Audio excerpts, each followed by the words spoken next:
On my 70th birthday, I reserved a table at the restaurant where my late wife and I celebrated every milestone. I wanted to feel close to her one last time.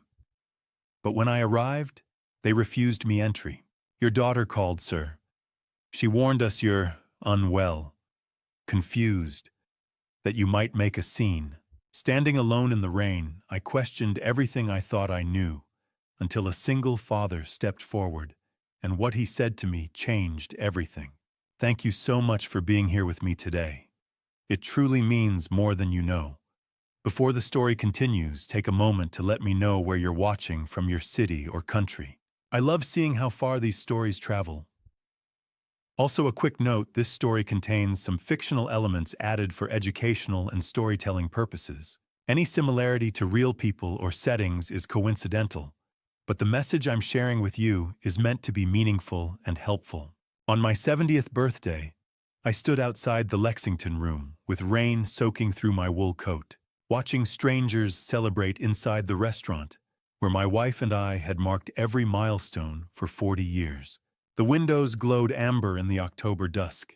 Through the foggy glass, I could see families laughing over wine couples leaning close across candlelit tables, a little boy blowing out birthday candles while his grandparents applauded.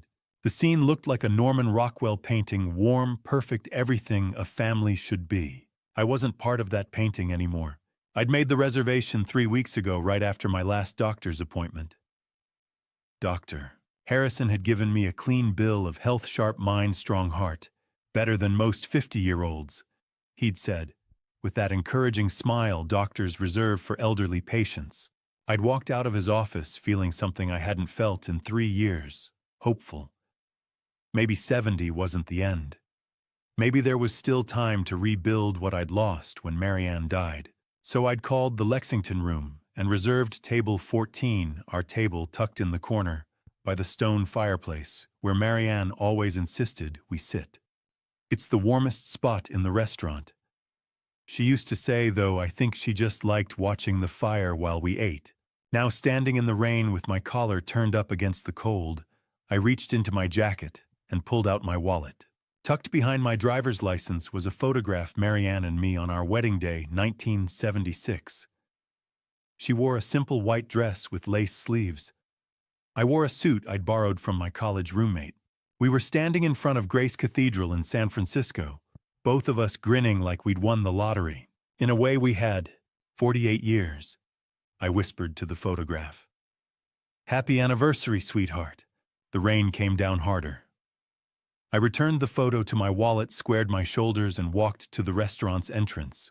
The heavy oak door swung open, and warmth rushed out to meet me, the smell of garlic and rosemary, the murmur of conversation, the clink of silverware on china. For a moment, I felt Marianne beside me, her hand slipping into mine, the way it always did when we walked into nice restaurants. Then I saw Gregory Stevens, the maitre d', approaching with an expression that made my stomach drop. So, Mr. Pemberton. His voice was careful, the way people talk to children or the very old. I'm afraid there's been a misunderstanding. A misunderstanding. I glanced past him at table 14. A young couple sat there sharing a plate of oysters. I have a reservation. 7:30, Philip Pemberton. Gregory clasped his hands in front of him, a gesture I recognized from decades of business negotiations, the posture of someone about to deliver bad news. Sir, your daughter called this morning. She explained the situation. Situation. My heart started hammering. What situation? She said you've been experiencing some confusion lately. Memory issues.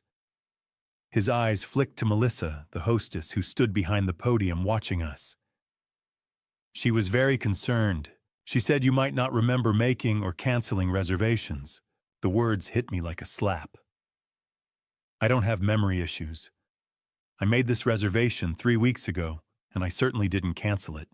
I understand this must be frustrating. Frustrating.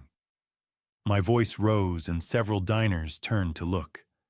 I lowered it, trying to maintain the dignity that seemed to be slipping through my fingers like sand. I'm not confused.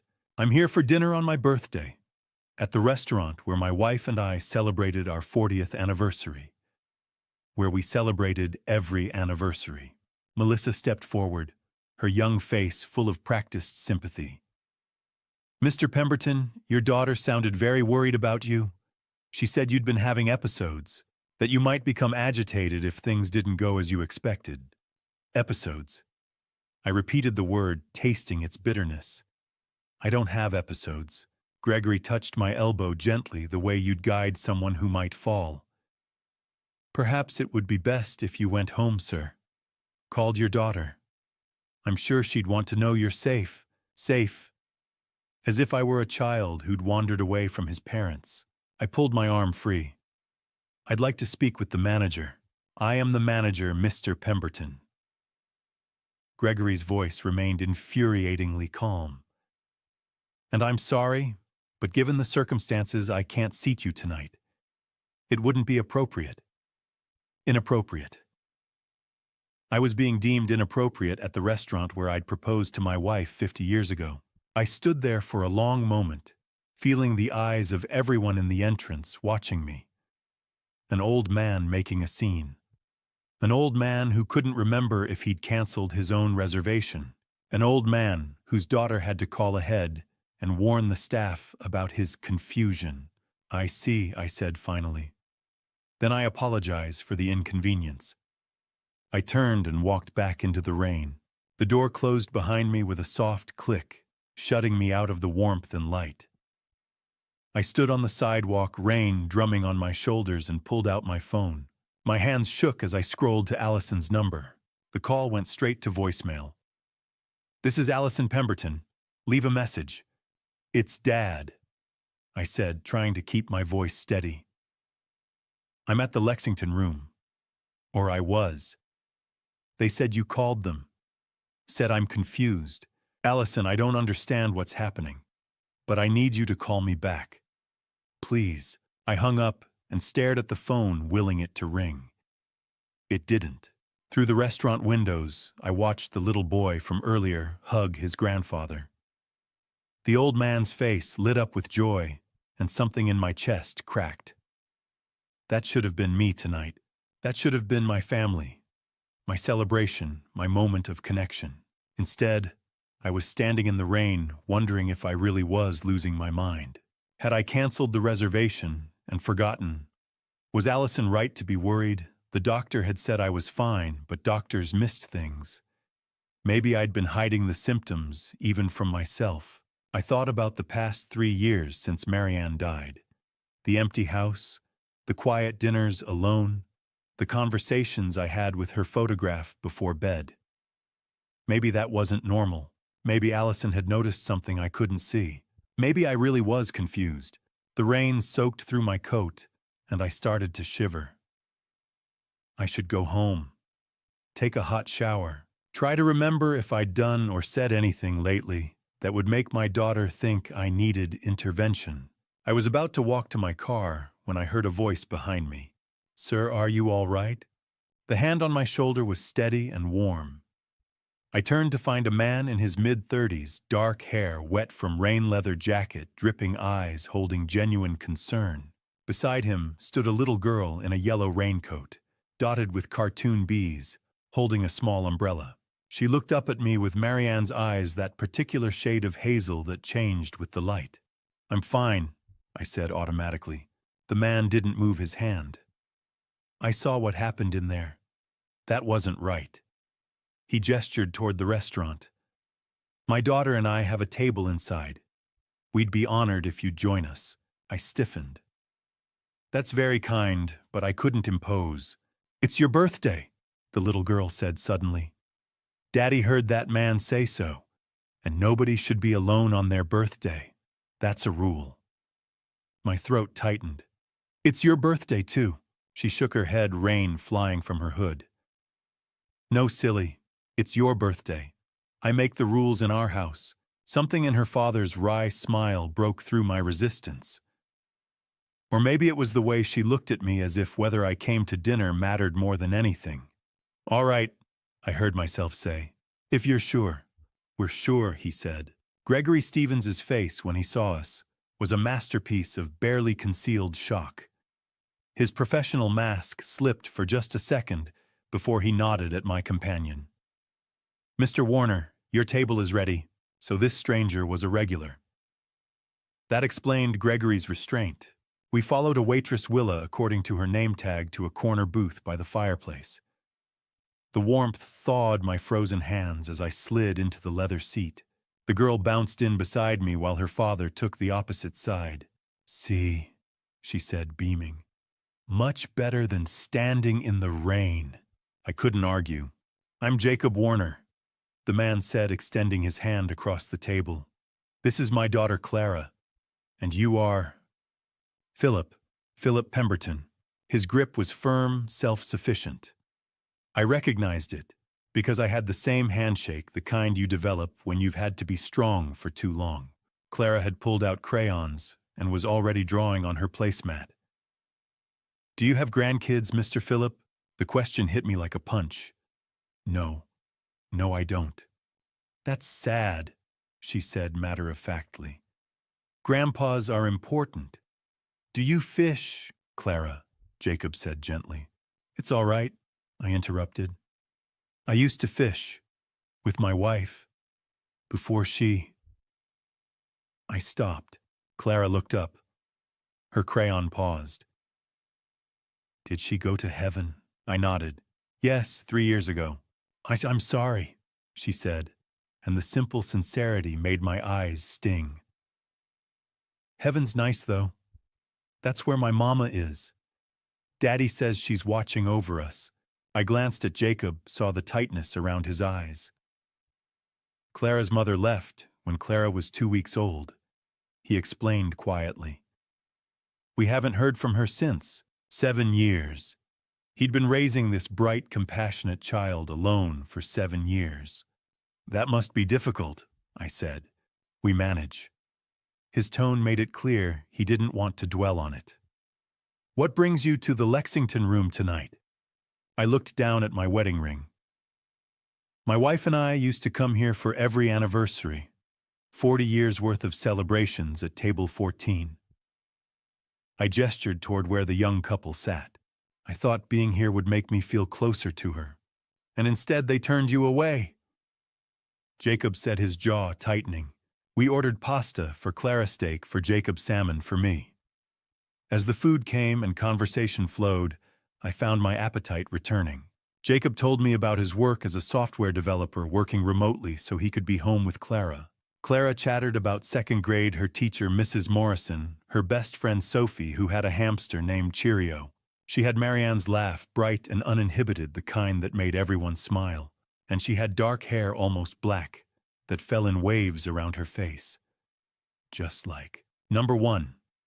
I was imagining things. Grief made you see connections that weren't there.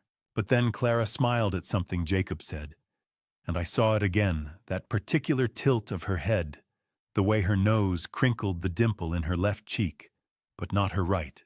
Allison used to smile exactly like that. "Mr. Philip." Clara's voice pulled me back. "I made something for you." She pushed her placemat across the table. On it, drawn in crayon, was a stick figure man and a stick figure girl holding hands. Above them, in careful letters, "Happy Birthday, Grandpa Philip." My vision blurred. "Clara, this is the best gift anyone's given me in a very long time." "You can keep it," she said proudly. As the meal ended and Willa brought the check, which Jacob insisted on paying, I felt something I hadn't felt in 3 years, connected. These strangers had reminded me that kindness still existed. Jacob pulled a business card from his wallet. "I mean what I said. If you need anything, and I mean anything, please call."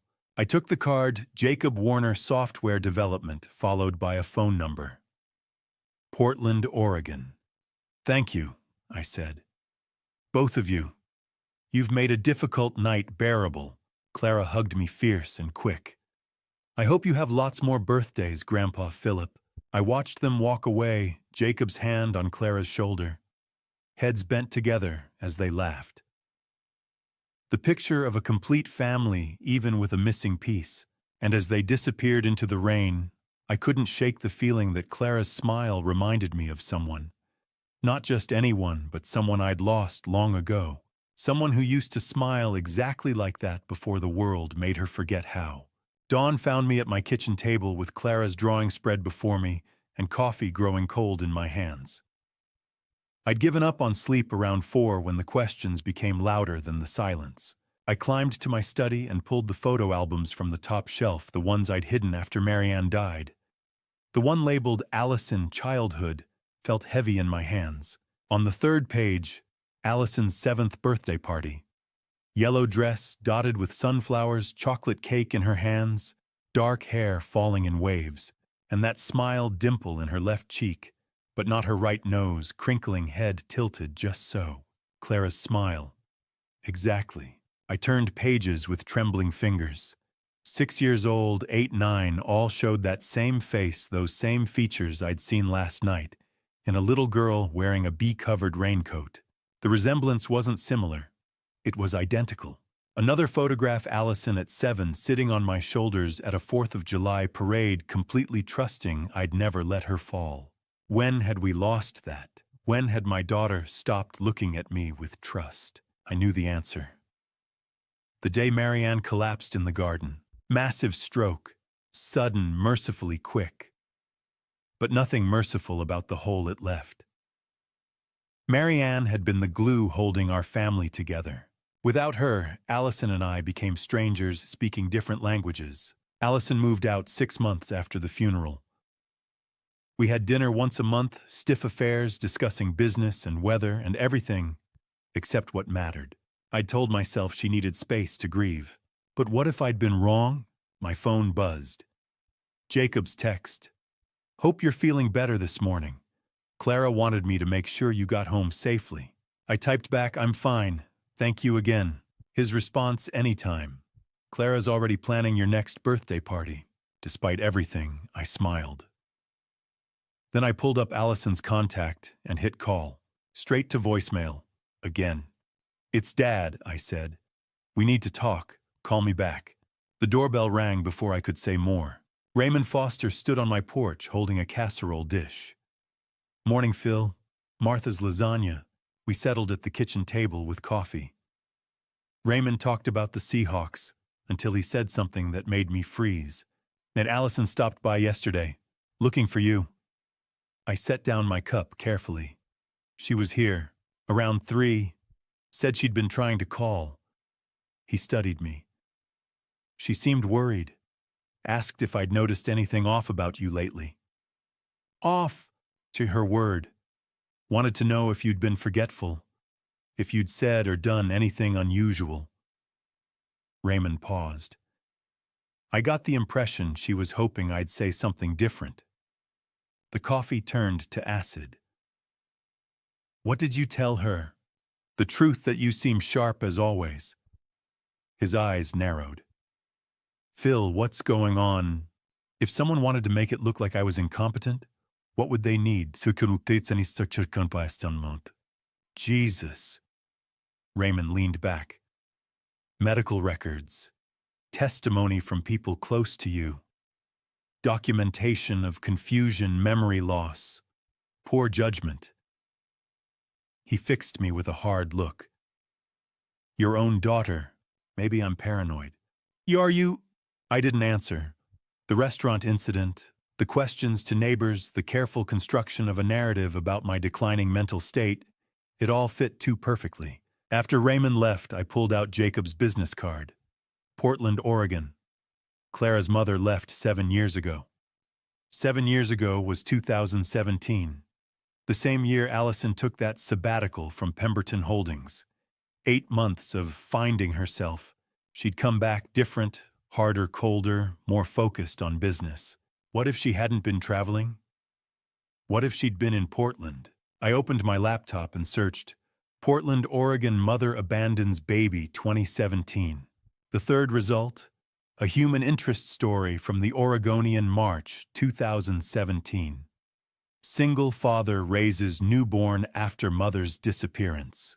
The article was short. a young software developer named Jacob Warner, whose girlfriend left 2 weeks after giving birth. The girlfriend's name, Elena Warner. Though the reporter noted Warner might not have been her real last name. Elena, not Allison, but the timeline matched. February 2017, when Allison would have been in Portland. The article said Elena claimed to be a 22-year-old college student, though Jacob suspected she was older. Allison was 30 in 2017. I sat back, heart hammering. The photo album still lay open on the table, 7-year-old Allison grinning with that dimpled smile. I looked from the photograph to Jacob's business card to the newspaper article on my screen. The resemblance was undeniable. The timeline matched perfectly, and the woman who'd abandoned Jacob and Clara was exactly the age Allison would have been in exactly the city where Allison had found herself. Elena Warner, Allison Margaret Pemberton. Even the initials were almost the same. I thought about Allison's coldness these past 3 years, her sudden interest in my health, my memory, my confusion, the canceled reservation at the Lexington room, Raymond's revelation that she'd been asking neighbors about my mental state. She wasn't just stealing from me or trying to gain control of my assets. She was trying to bury a secret. A 7-year-old secret with dark hair and a dimpled smile who called strangers Grandpa without hesitation. My hands shook as I closed the laptop. I needed more than suspicions and circumstantial evidence. I needed proof. I needed to know exactly what Allison had been doing, what she was planning, how deep this deception went. And I needed to know if Jacob had any idea who Elena really was. But first I needed to see what else my daughter might have left behind. What other evidence she'd planted or stolen. What other pieces of this puzzle were hidden in my own home. I looked at the clock, 11:47 a.m. The whole morning had vanished while I'd been lost in photographs and newspaper archives and terrible realizations. I stood up my knees protesting and looked around my study at the filing cabinets full of decades of documents, at the safe hidden behind Marianne's favorite painting, at the security camera mounted discreetly in the corner. If Allison had been building a case against me, there would be evidence. Medical records I'd never seen. Forged documents. Things missing that should be here. The timeline matched. The resemblance was undeniable. And if I was right about what I suspected, then everything I thought I knew about my daughter was a lie. Suspicion was one thing. Proof was another. I spent the rest of Saturday trying to convince myself I was wrong, that the coincidences meant nothing. But by 2 a.m, lying awake in the dark, I knew I couldn't wait until daylight. I had to know what else Allison had been hiding. I went downstairs to my study, the house silent except for the creak of floorboards. If Allison had been building a case to have me declared incompetent, there would be evidence. And if she'd been careful enough to cancel my restaurant reservation and question my neighbors, she'd left a trail. I moved to the wall safe hidden behind a painting of the Columbia River Gorge, Marianne's favorite. My hands shook as I spun the combination. Inside were the documents I'd organized for years. Property deeds, stock certificates, insurance policies, bank statements. The statements should have been stacked neatly, one for each month. Instead, the folder was thin. I spread them across my desk. January, February, then a gap. June, July, August. September was too recent. March, April, and May were missing. 3 months gone. And those were the months when I'd started feeling foggy, when I'd begun doubting my own memory.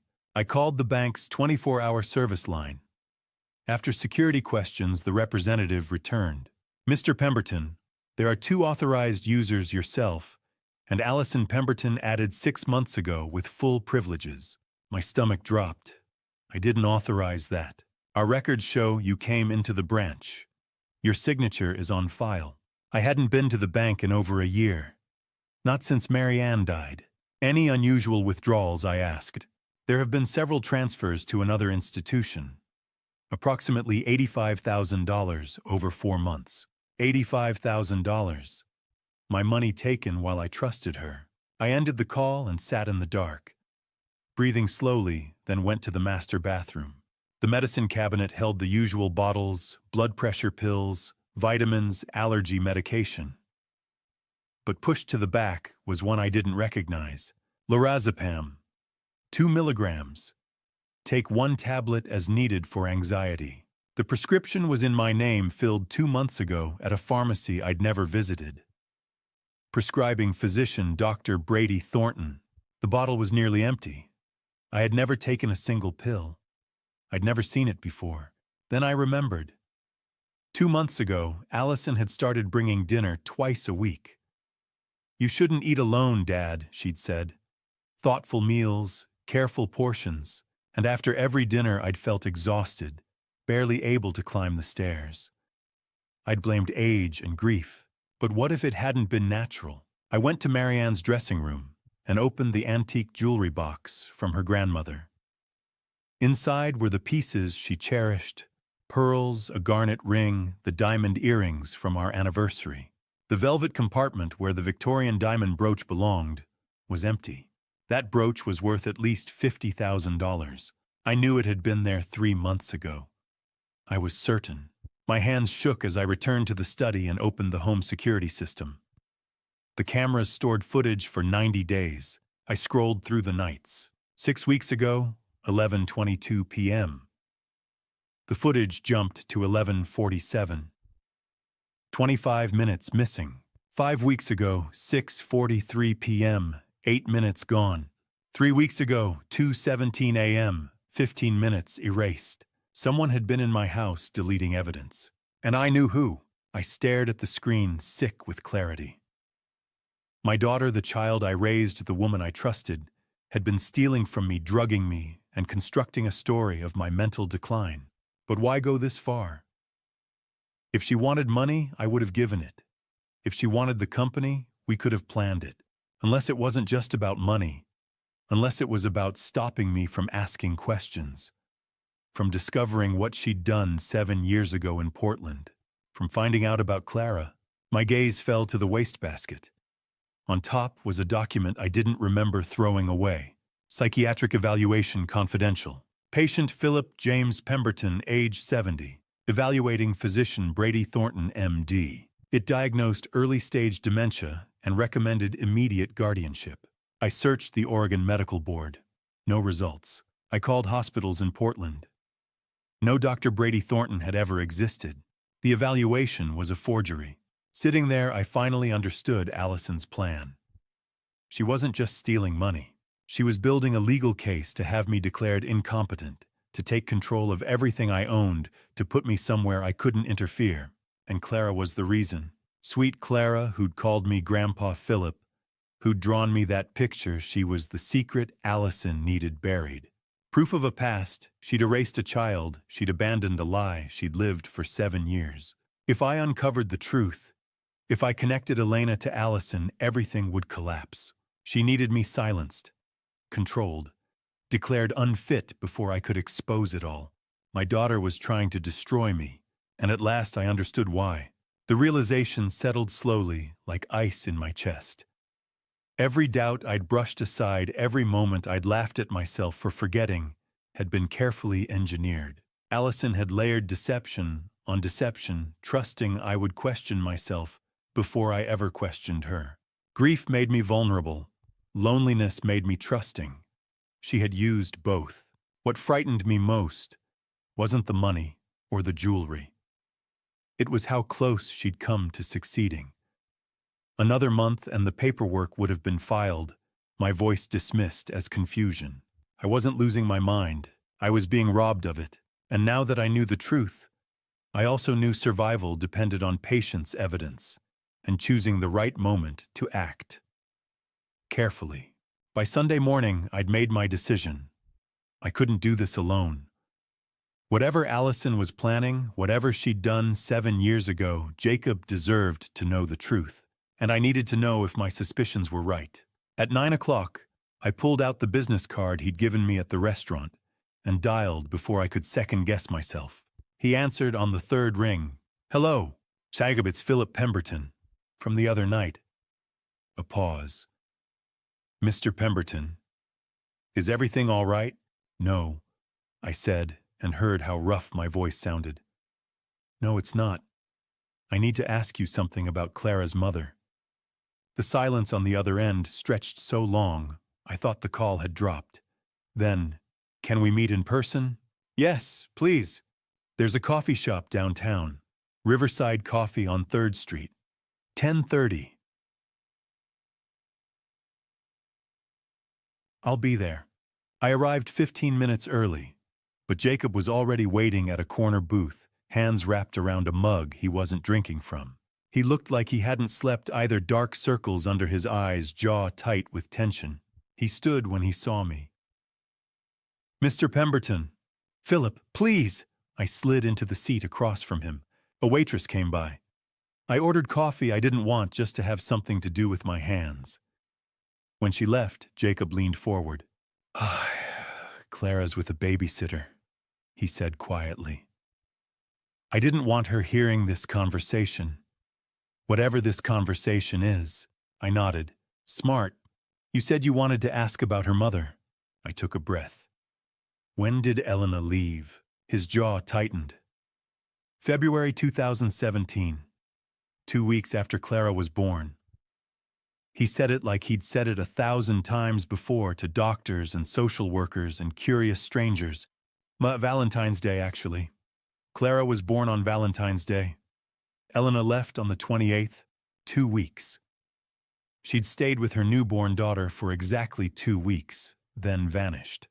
Did she ever tell you her full name? Jacob's eyes narrowed. Elena Warner. At least that's what she said.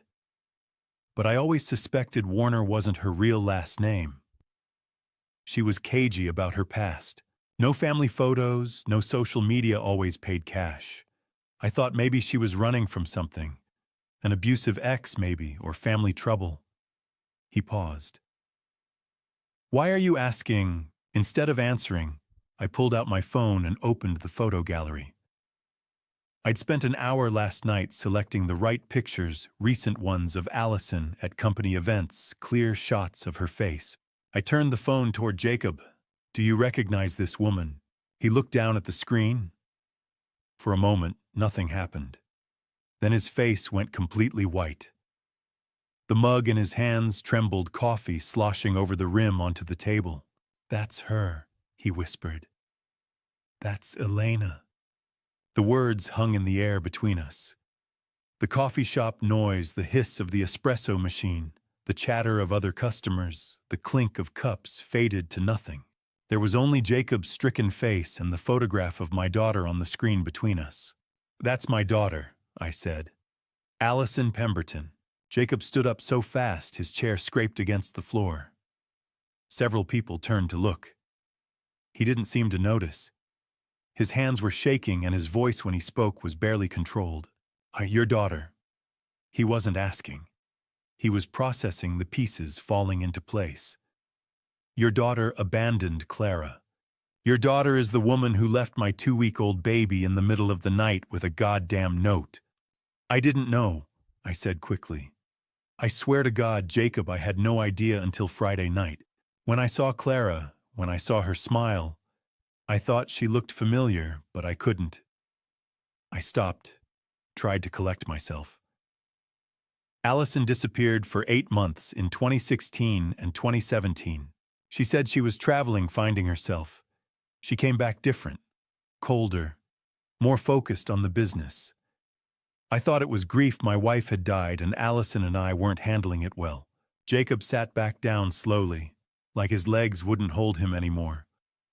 She told me she was 22, a student at Portland Community College. We met at a coffee shop near campus. We dated for 6 months before... He gestured vaguely. Before Clara. She was 30, I said. In 2016, Allison was 30 years old. She lied about her age, her name, her whole life. Oh, Jesus Christ. Jacob put his head in his hands. I spent 7 years trying to find her. 7 years of Clara asking why her mama didn't love her. 7 years of wondering what I'd done wrong, what I could have said or done differently to make her stay. He looked up at me and his eyes were blazing. And she was just What playing house slumming it with the poor software developer before going back to her real life? I don't know what she was doing, I said honestly, but I'm going to find out. The waitress brought my coffee. Neither of us acknowledged her. When she left, Jacob spoke again, his voice quieter now, but no less intense. Clara is your granddaughter. Yes. And Allison, your daughter, has been pretending for 7 years that Clara doesn't exist. Yes. Why? It was the question I'd been asking myself all night. I don't know. But I think I stopped considering how much to tell him, then decided he deserved all of it. I think she's trying to make sure I never find out about Clara. She's been building a case to have me declared mentally incompetent. Forged medical documents, drugged my food, stolen from me. If she can get conservatorship, she controls everything: my money, my company, my ability to ask questions. Jacob stared at me. She's trying to have you declared incompetent, so you won't discover you have a granddaughter. I think so. Clara is evidence of a past Allison erased. If I started asking questions, if I connected the dots. I met his eyes. She needed to silence me first. We sat in silence, the weight of it crushing. Around us, the coffee shop continued its Sunday morning routine. People laughed, ordered pastries, made plans for the day. Normal life happening while our worlds crumbled. Finally, Jacob spoke. His voice was different now, harder, determined. If Clara is your granddaughter, then why is your daughter pretending she doesn't exist? It was the question that changed everything. Because now we both knew, whatever Allison's reasons for abandoning Clara, they were worth destroying her own father to keep hidden. We left the coffee shop separately, but an hour later, Jacob was at my front door. I need to see it, he said. The evidence. Everything you found. I led him to my study, where documents from last night were still spread across my desk. Jacob stood in the doorway, taking it in the open safe, scattered papers, the prescription bottle. Then he walked to the desk and started reading. I watched him examine the bank statements with missing months, the lorazepam bottle, the fake psychiatric evaluation.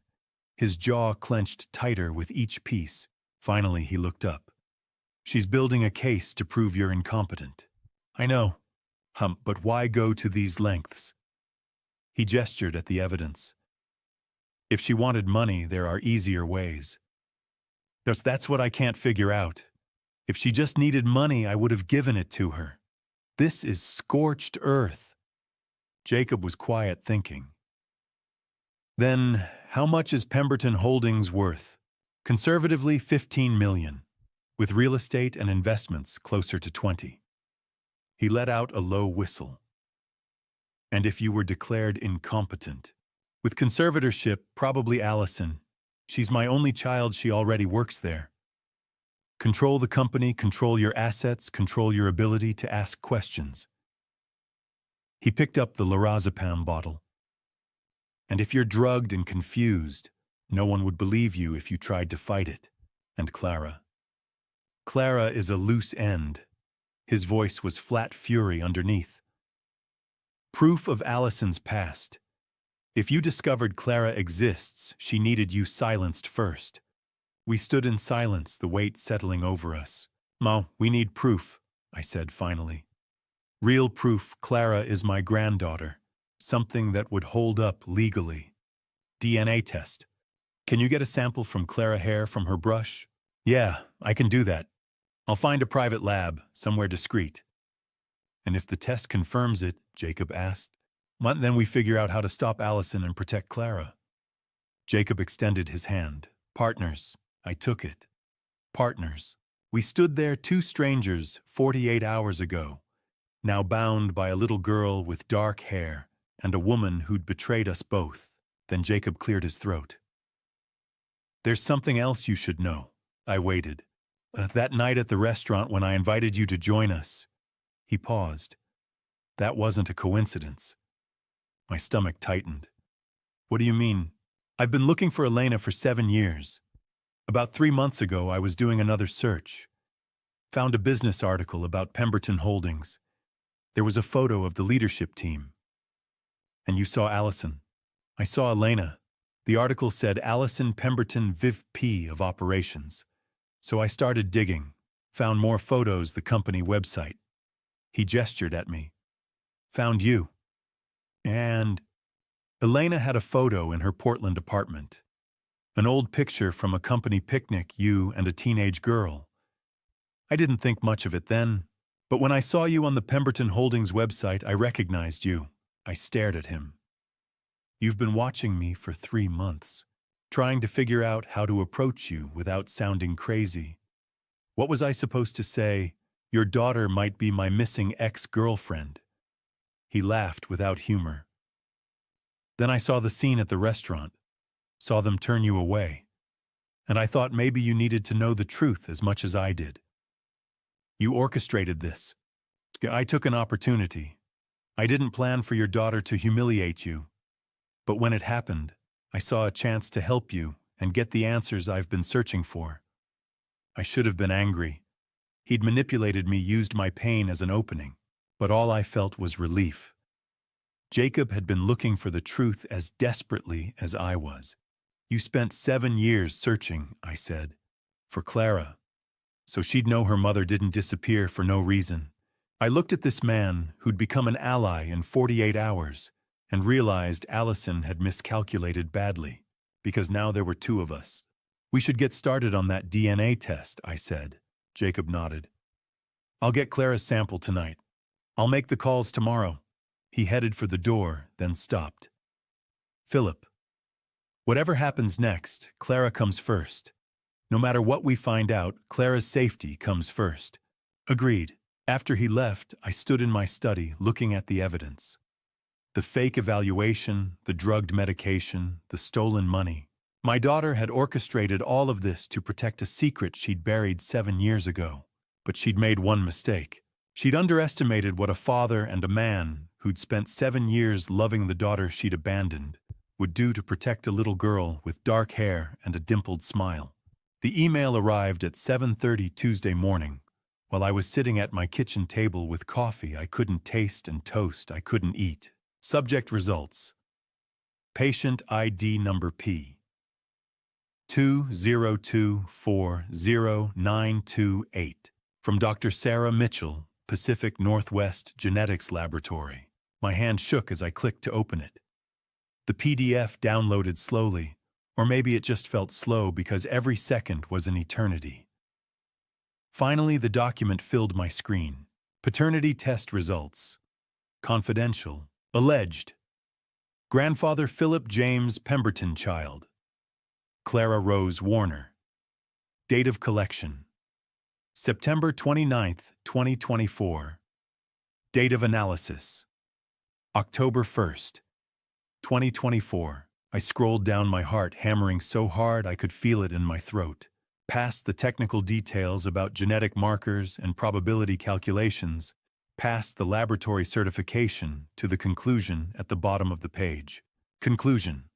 Based on the genetic analysis of the submitted samples, the probability that Philip James Pemberton is the biological grandfather of Clara Rose Warner is 99.97%. I sat back in my chair and stared at the screen. 99.97%. Not a possibility, not a likelihood, a certainty. Clara was my granddaughter. The words blurred as tears filled my eyes.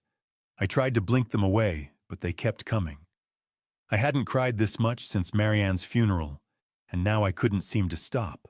My granddaughter, Marianne's granddaughter. The thought of Marianne hit me like a physical blow. I pushed away from the computer and walked to the living room, to the mantel where her photograph still sat in its silver frame. She was smiling at the camera, her hair caught by wind, standing in the garden she'd loved so much. "We have a granddaughter," I whispered to the photograph. "Her name is Clara." I remembered the conversations we'd had late at night when Allison was young. Marianne would talk about the future, about grandchildren, we'd spoil holidays, we'd host the family, we'd build together across generations. "I wish Allison would give us a grandchild someday," she'd said once, not long before she died. We'd been sitting on the porch watching the sunset. "I want to see what kind of mother she'll be," I want to teach her grandbaby all the things I taught her. You will? I'd promised, holding her hand. But that was 3 years ago. And now Marianne was gone. And the granddaughter she'd wished for had been alive this whole time, 7 years old, with dark hair and hazel eyes, and a smile that could light up a room. And I'd never known she existed. I pulled out my phone and called Jacob. He answered on the first ring. Did you get the results? His voice was tight. 99.97%. I said. Clara is my granddaughter. Silence. Then I heard him exhale a long, shaky breath that might have been a sob. Jesus, he whispered. I mean, we knew, but knowing for certain is different. Yeah, another pause. What do we do now? It was the same question I'd been asking myself for the past 10 minutes. We need to figure out why Allison abandoned Clara, and what she's planning now that might connect to it. Do you think she knows we're investigating? I don't know. But we need to be careful. If she realizes we've made the connection. I didn't finish the sentence. We both knew what Allison was capable of. Should we tell Clara? Jacob asked quietly. That you're her grandfather. The question made my chest ache. I wanted to say yes, wanted to tell that beautiful little girl that she had family, that she wasn't just the daughter of a mother who'd abandoned her. She was my granddaughter, Marianne's legacy, part of a family that would love her unconditionally. But I couldn't, not yet. She's 7 years old, I said. And she's already been through so much. If we tell her now, before we know what Allison's planning, before we can protect her.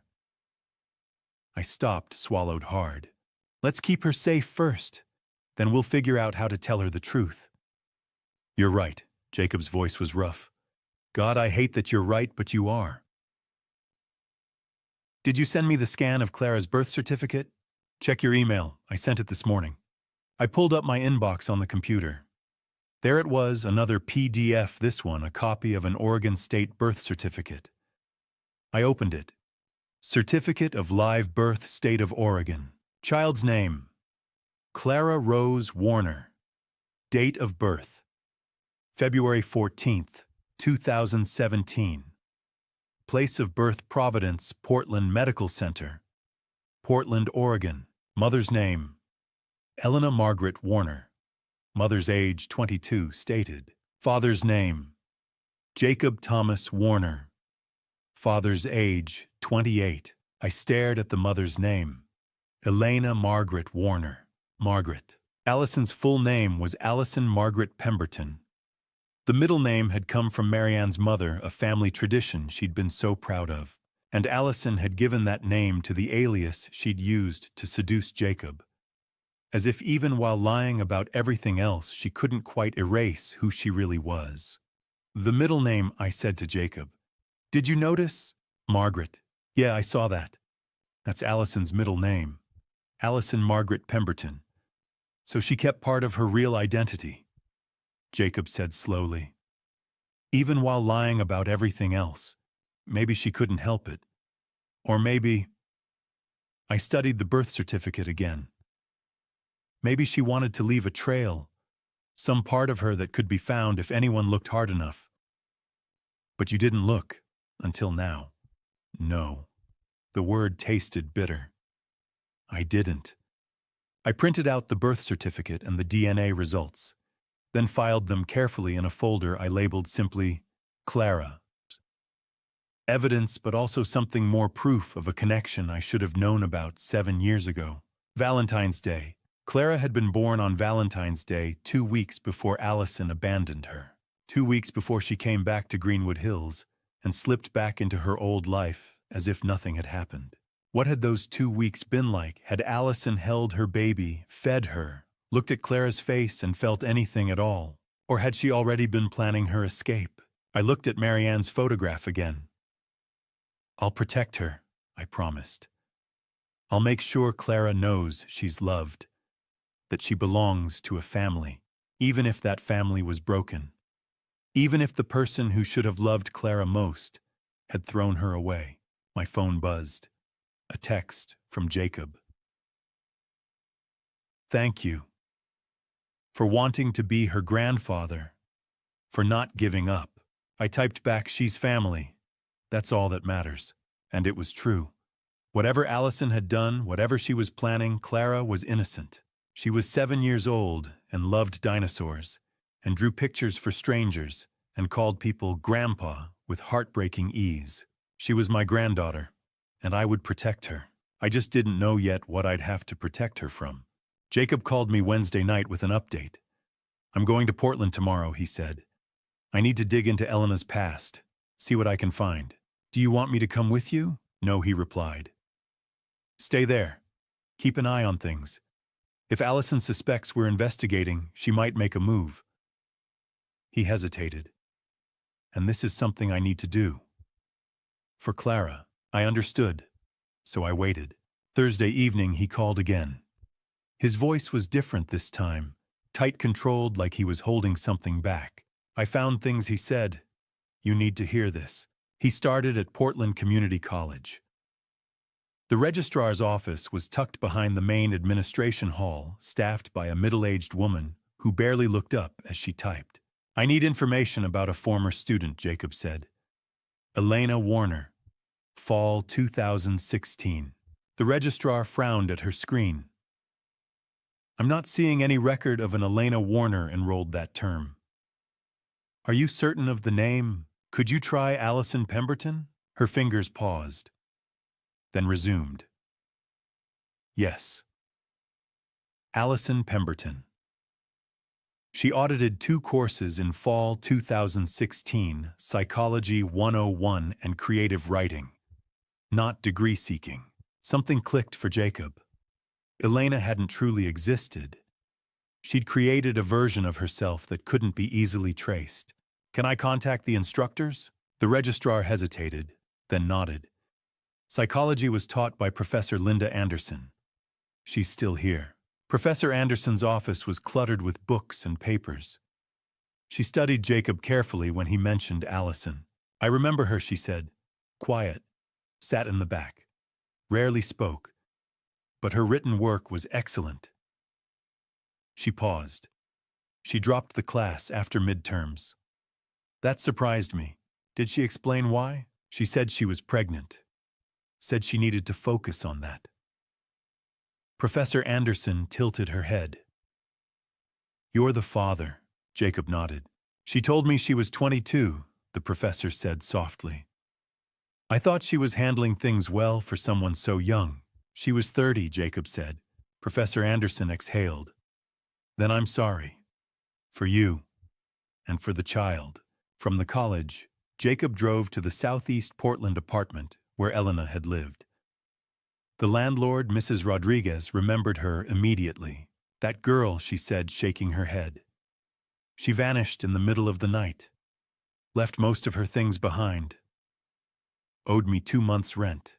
What happened to her belongings? I donated most of it. But I kept a few things in storage. She studied Jacob. You're the baby's father. Yes. She hurt you. Yes. Mrs. Rodriguez led him to a wire storage cage in the basement and pulled out a small box labeled 3B, Warner. Not much, she said. But there's this. She handed him a blue spiral notebook, a journal. I read it in my car, Jacob told me. I couldn't wait. It began in September 2016, when Allison arrived in Portland. She wrote about running away from me from the company, from expectations she couldn't meet. She wrote about suffocation, grief, and feeling invisible after my wife died. Then she wrote about meeting Jacob, about lying easily, pretending to be younger, free. She writes about getting pregnant in December, Jacob said. And everything changes. Changes how I asked. Fear, panic. She wants to run again but doesn't know where. He swallowed. I'm going to read you something. The entry was dated February 10th. 4 days before Clara was born. I can't do this. I'm not ready to be a mother. I thought a baby might give me purpose, make me real. But all I feel is terror. Dad would disown me if he knew. Not just about the baby, but the lies, the fake name, the running. I can't bear the disappointment. Better to never tell him. Better to let him believe I'm still his perfect daughter, even if it means abandoning this child. Even if it breaks Jacob's heart. I'm a coward. I know that. I just don't know how to be anything else. I couldn't speak. There's more, Jacob said. The final entry was dated February 27th. I have to go home. I have to fix this. And I have to make sure no one ever finds out about the baby. If Dad learns about Clara, he'll try to fix it. He'll get involved. Everyone will know what I did, that I ran away, that I abandoned my own child. I can't let that happen. So I'm burying this. Portland Elena Warner, the baby, none of it ever existed. And if Dad starts asking questions, I'll make sure he can't. Whatever it takes. Whatever it takes, I repeated. She decided then, Jacob said. Not the abandonment, but the silencing. I thought of the forged evaluations, the drugged meals, the missing money. She wrote the blueprint 7 years ago, I said, and she's been following it ever since. Yes, I looked at the DNA results on my desk, the birth certificate, the truth she'd tried to erase. Thank you, I said. I did it for Clara, Jacob replied. But we have to be careful. He didn't need to finish. My daughter had written her intentions down, and she was carrying them out, even if it meant destroying me. That night, after Jacob told me about the journal, I asked him to tell me everything. Not the abbreviated version, not the highlights, everything. How they met, how it happened, how she left. I need to understand, I said. Not just what she did, but how. I need to see it through your eyes. So he told me, and I listened. September 2016. Jacob had been sitting in a coffee shop near Portland Community College working on code for a freelance project, when a woman sat down at the table next to him. Dark hair pulled back in a ponytail, oversized sweater backpack that looked like it had seen better days. She'd smiled at him, shy, uncertain, and asked if he had a phone charger she could borrow. I'm Elena, she'd said when he handed it over. Thanks for this. I'm always forgetting mine. Jacob, and no problem. They'd started talking. She told him she was 22, a student at PCC trying to figure out what she wanted to do with her life. He told her about his work as a software developer, about moving to Portland 2 years ago for a fresh start. She'd laughed at his jokes, asked questions about his work, seemed genuinely interested in everything he said. She made me feel seen, Jacob told me, like I mattered. I'd been lonely for a long time, and suddenly here was this girl who wanted to know about my day, my thoughts, my dreams. They'd exchanged numbers, started meeting for coffee, then dinner, then more. October 2016. By October, Elena was spending most nights at Jacob's apartment. She'd show up with takeout stay to watch movies, fall asleep on his couch. It felt natural when she started leaving clothes there, when she stopped going back to her own place. So I asked her to move in officially, Jacob said. It seemed crazy, we'd only been dating a month, but it felt right. She'd said yes. A week later, he'd proposed. Nothing fancy, just him and her in his apartment, a ring he'd bought from a vintage shop downtown. I know it's fast, he'd said, but I love you. I want to build a life with you. She'd looked at the ring for a long moment. Then, I'm not ready. I'm sorry, Jacob. It's not you, it's just... I'm not ready. He'd been disappointed, but understanding. They were young. There was time. 2 weeks after that, she'd told him she was pregnant. November 2016. The pregnancy terrified her. Jacob could see it in her eyes every time she looked at the positive test, every time someone mentioned babies or asked when she was due. I can't tell my family, she'd said one night, curled up on the couch with her arms wrapped around her knees. Why not? They wouldn't understand. My father. She'd trailed off, shaking her head. He's very strict, very traditional. If he knew I was pregnant and unmarried, if he knew about you. What about me? You're not what he'd want for me. She'd said it apologetically, but the words had stung anyway.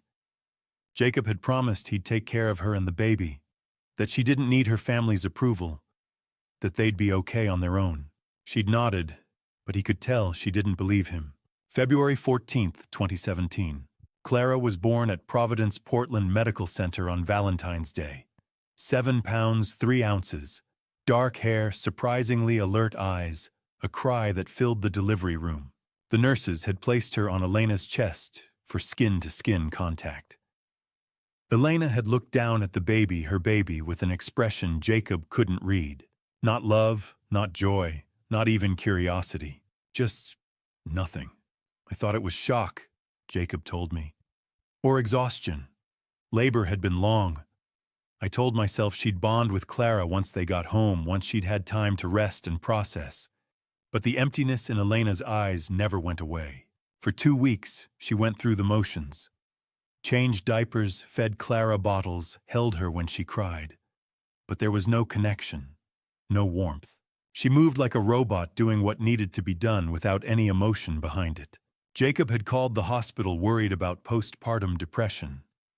They'd scheduled an appointment for the following week. Elena never made it to that appointment. February 28th, 2017. Jacob woke at 3 in the morning to Clara's crying.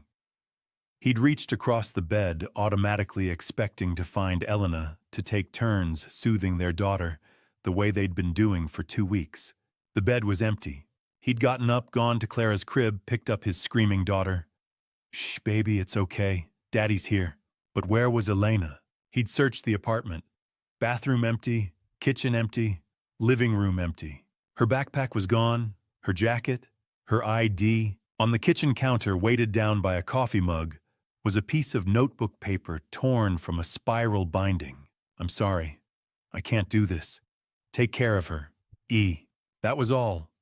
No explanation, no phone number, no forwarding address. Just a baby screaming in his arms, and a note that changed his life forever.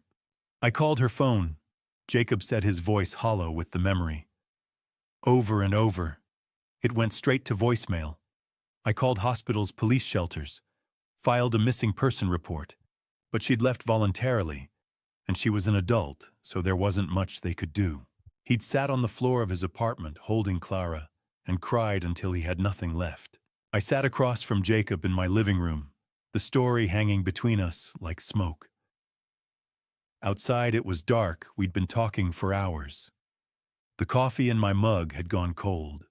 "You spent 7 years looking for her," I said. "For Clara," he corrected. "So she'd have answers. So when she got old enough to ask why her mother left, I could tell her something beyond 'I don't know.'" He looked at me.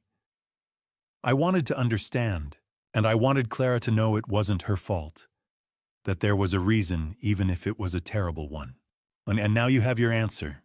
"Yes." His smile was bitter.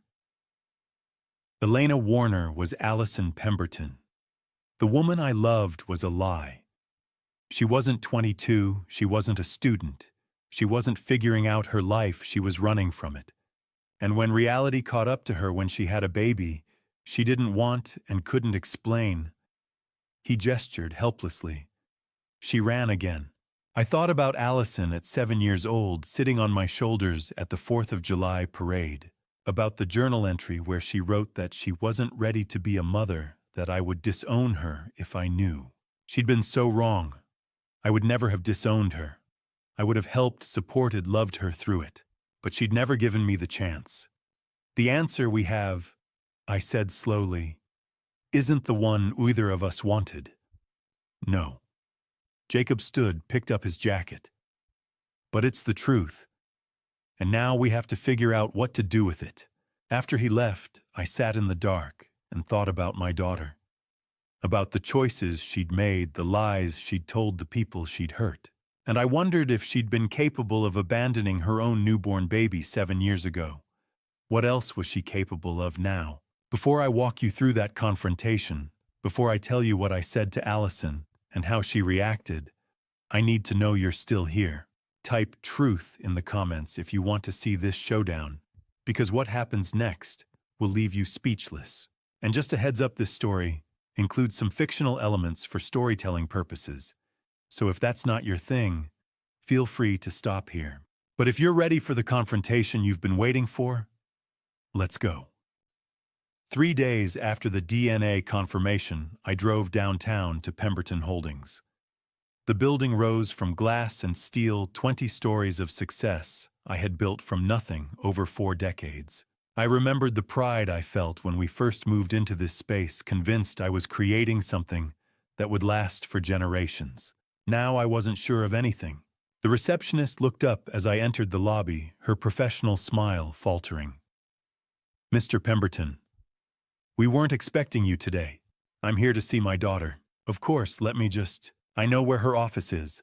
I walked past the desk before she could call ahead. The elevator ride to the executive floor felt endless. In the reflection of the polished doors, I barely recognized myself, older, harder, angrier than I'd been only a week ago. Allison's office sat at the end of the hall overlooking the city she loved. I didn't knock. I opened the door and stepped inside. She was seated at her computer reviewing reports. When she saw me, surprise flickered across her face, real, unguarded. "Dad." She stood. "What are you doing here?" I closed the door and locked it. The sound echoed. "I met someone interesting this week," I said calmly. "A man named Jacob Warner." I watched her face change. Color drained from her skin. And his daughter?" I continued. "Clara, 7 years old. Dark hair, hazel eyes, a dimple in her left cheek." I stopped in front of her desk. "Your eyes, your dimple, your daughter." Allison lowered herself into her chair, gripping the desk. "I don't know what you're talking about." "Don't lie to me anymore," I said. "I have DNA results. 99.97% probability. Clara Warner is my granddaughter. Your child." Silence filled the room. Outside the window, the city kept moving. "How did you find out?" she whispered. "Does it matter?" "Yes. You left traces," I said. "Even when you ran, you couldn't fully disappear. Elena Margaret Warner. You kept your middle name." Her jaw tightened. "Why did you come here? Why did you abandon your daughter?" "I was young. I made a mistake." "You were 30, I said sharply. "You made a choice." Her voice rose. "What was I supposed to do?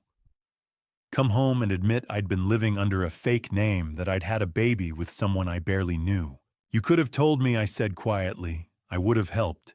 She laughed bitterly. You were too busy grieving Mom to notice me. That's not fair." "Fair." She slammed her hands on the desk. "Mom died and you disappeared. I lost both parents in one day. I was grieving, so was I." Her voice cracked. "I needed you. You weren't there. I wanted to deny it, but I couldn't." "I'm sorry," I said. "I should have been better. But this isn't about then. This is about what you did to Clara.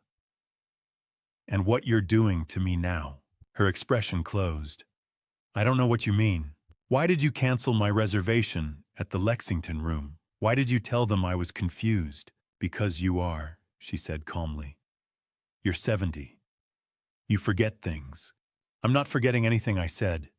"You've been building a case, questioning neighbors, stealing statements, drugging my food. You're paranoid." I found the evaluation. I dropped the paper on her desk. "Dr. Brady Thornton doesn't exist. You forged this to declare me incompetent and silence me." She stared at the document, then looked up. Her eyes were cold. "You need to leave. We're not finished." "Yes, we are." She lifted her phone. "Leave now or I call security." I looked at my daughter and felt something break. "She's 7, I said softly. "Clara is 7. She draws pictures for strangers and calls them Grandpa because she's desperate for family. She doesn't know her mother abandoned her." "Get out," Allison said. I turned toward the door. My hand paused on the handle.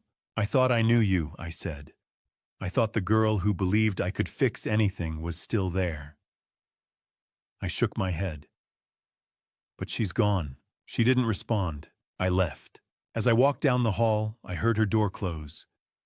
Through the glass, I saw her pick up her phone, not to call security, but someone else. The look on her face as she spoke made my blood run cold. Whatever was coming next, I had just made it worse. I drove home from the office in a daze, my hands gripping the steering wheel too tightly, my thoughts replaying the confrontation again and again. The look in Allison's eyes when she told me to leave, the cold certainty that she wasn't finished, that she wouldn't back down. The moment I got home, I called Jacob. "How did it go?" he asked. "She didn't deny it," I said. My voice sounded empty. "Not really." She deflected, got angry, tried to turn it around. But she didn't deny abandoning Clara. She didn't deny any of it. Jacob was quiet for a beat. "What did she say when you confronted her about the evaluation?" "She told me to leave. And when I walked out, I saw her pick up her phone. She was calling someone. And the look on her face."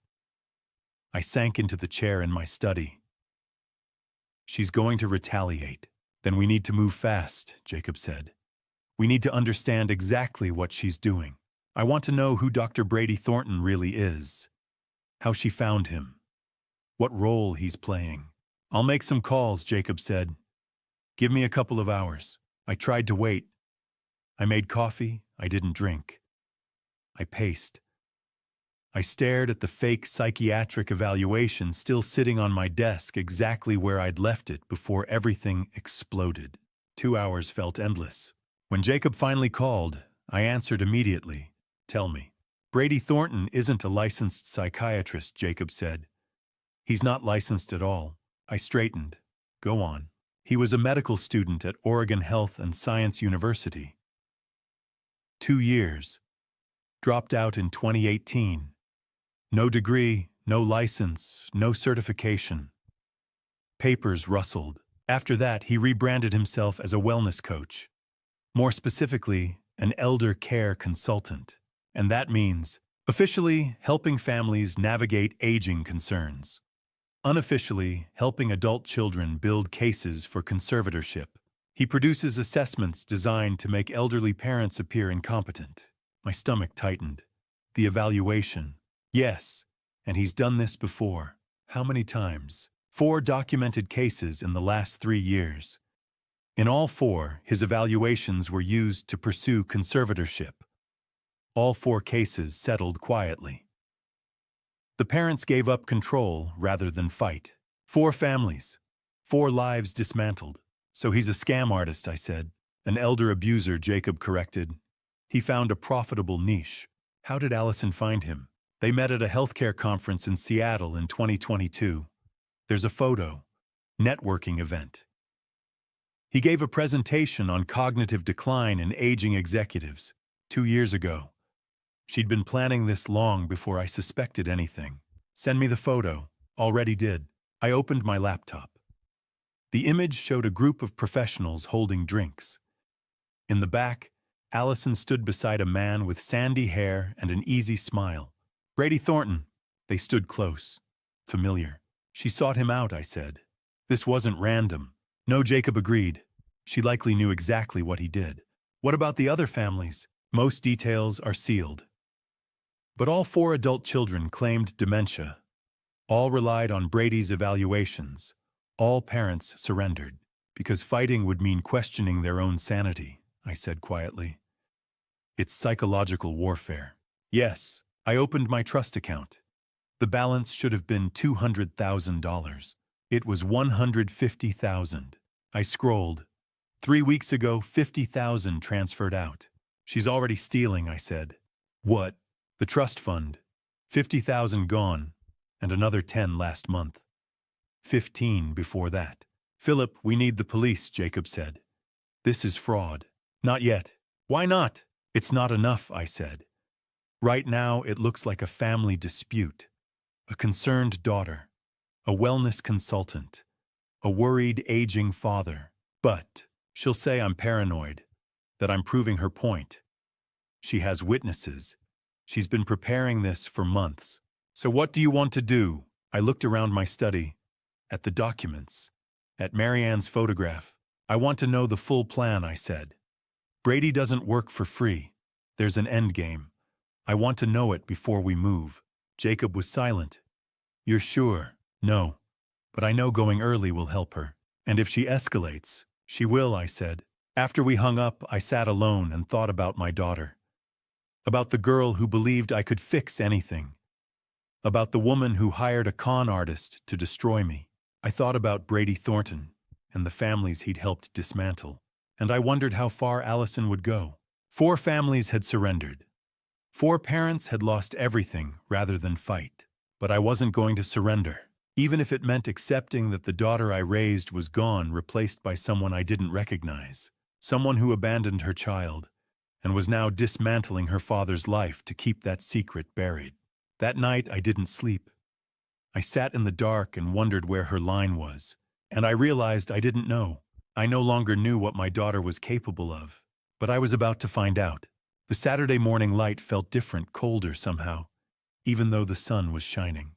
I sat in my study with my phone in my hand, Jacob across from me, and the weight of what we'd discovered pressing down on both of us. I dialed Martin Hughes at 8:30. He answered on the second ring. "Philip and I," he said, his voice cautious. "It's early. What's wrong?" I told him everything, the evidence, the forgeries, the money, the plan. When I finished, there was a long silence on the other end. "Sokislim." Martin said, finally, his tone grave, "This is very serious. You need to contact law enforcement immediately." What charges are we talking about?" I asked. "Elder abuse, fraud, criminal conspiracy, identity theft, possibly more. This isn't something you can handle on your own. You need the FBI and local police involved. Today." I thanked him and hung up. Jacob met my eyes. "Greenwood Hills Police Station?" he asked. I nodded. "Let's go." The Greenwood Hills Police Station was a low brick building on the edge of town, surrounded by oak trees, and a parking lot that smelled faintly of asphalt and coffee. Jacob and I walked in together, and the officer at the front desk directed us to Detective William Cooper's office. Cooper was in his mid-50s with gray at his temples and the kind of calm, weathered face that came from decades of hearing terrible things. He gestured for us to sit. "A gentleman," he said. "What can I do for you?" I laid it all out. The fake psychiatric evaluation, the lorazepam prescribed by a non-existent doctor. The missing bank statements, the jewelry, the deleted security footage. I showed him the documents, the medication bottle, the timeline Jacob and I had pieced together. Cooper listened without interrupting. When I finished, he leaned back in his chair and exhaled slowly. "Mr. Pemberton," he said, "this falls under elder abuse statutes. It's also financial exploitation, and given the scope of what you're describing, I'm going to need to bring in the FBI." "And the FBI?" Jacob asked. Cooper nodded. "They have a dedicated unit for elder justice cases. This isn't just theft, it's systematic. Give me a moment." He picked up his phone and made a call. 20 minutes later, a man in a dark suit walked into the office. "Special Agent Spencer Torres," he said, shaking my hand. His grip was firm, his eyes sharp. "FBI Elder Justice Initiative." Detective Cooper briefed me. "Mr. Pemberton, we take these cases very seriously." I handed him the evidence, the bank statements, showing the unauthorized transfers, the fake evaluation, the bottle of lorazepam, and the background report Jacob had compiled. Torres studied each document carefully. When he looked up, his expression was grim. "We need to build a case," he said. "That means gathering more evidence, preferably in real time. Mr. Pemberton, would you be willing to help us collect recorded evidence?" I stared at him. "You want me to record my own daughter?" "If you're willing," Torres said evenly. "We need her to admit what she's doing. A confession on tape would be invaluable." The words hit me like a punch. I'd known this was coming, but hearing it out loud made it real. Jacob leaned forward. "What about Clara?" he asked. "She's 7 years old. She can't be dragged into this." Torres met his gaze. "We'll protect the child. Our priority is stopping the people doing harm. If Clara is safe with you, we'll make sure she stays that way." "And Brady Thornton?" I asked. Cooper spoke up. "We're already looking into him. If what you've told us is accurate, he's done this before. We'll investigate him separately. Torres pulled out a folder and slid it across the desk. Here's what I'm proposing. You meet with your daughter again somewhere neutral, somewhere we can monitor. You wear a wire. You get her talking. If she admits to any part of this, the forgeries, the medications, the money we move in, I looked down at the folder. Inside were consent forms, legal disclaimers, instructions for wearing a recording device. You'd be helping us not just with your case, Torres added, but potentially with others. People like Brady Thornton prey on vulnerable individuals. If we can tie him to this, we can shut him down. Jacob looked at me. Philip, you don't have to do this. But I did. I knew I did. When can I asked? As soon as you're ready, Torres said. We'll set it up, brief you on what to say, and monitor everything in real time. You won't be alone. I nodded slowly. Then let's do it. Cooper stood and shook my hand. You're doing the right thing, Mr. Pemberton. Torres handed me a business card. Call me when you're ready to set up the meeting. We'll take it from there. Jacob and I walked out of the police station into the bright morning sunlight. My hands were shaking. You okay? Jacob asked. I wasn't sure how to answer. I felt a strange mixture of relief and dread relief that I was no longer facing this alone, that people with authority and resources were finally involved. But also dread, because I knew what came next would tear my family apart. I don't know, I said finally. But we're doing this. For Clara. For Marianne. For everyone Allison and Brady have hurt. Jacob nodded. Then we'll see it through. We climbed into his car, and as we drove back toward Greenwood Hills, I couldn't shake the feeling that I'd just crossed a line I could never uncross. The authorities were involved now. There was no going back. And somewhere out there, Allison had no idea what was coming. The FBI moved quickly. By the following Monday afternoon, there were 2 technicians in my study installing surveillance equipment, a camera hidden in the bookshelf microphones in the smoke detectors, and a small recording device I'd wear clipped to my belt whenever Allison came by. Its voice activated. Special Agent Torres explained, showing me the device. You won't have to do anything except talk. We'll be monitoring remotely. Jacob stood near the window, arms crossed. And if something goes wrong, we'll have a team nearby at all times, Torres assured him. Mr. Pemberton won't be in danger.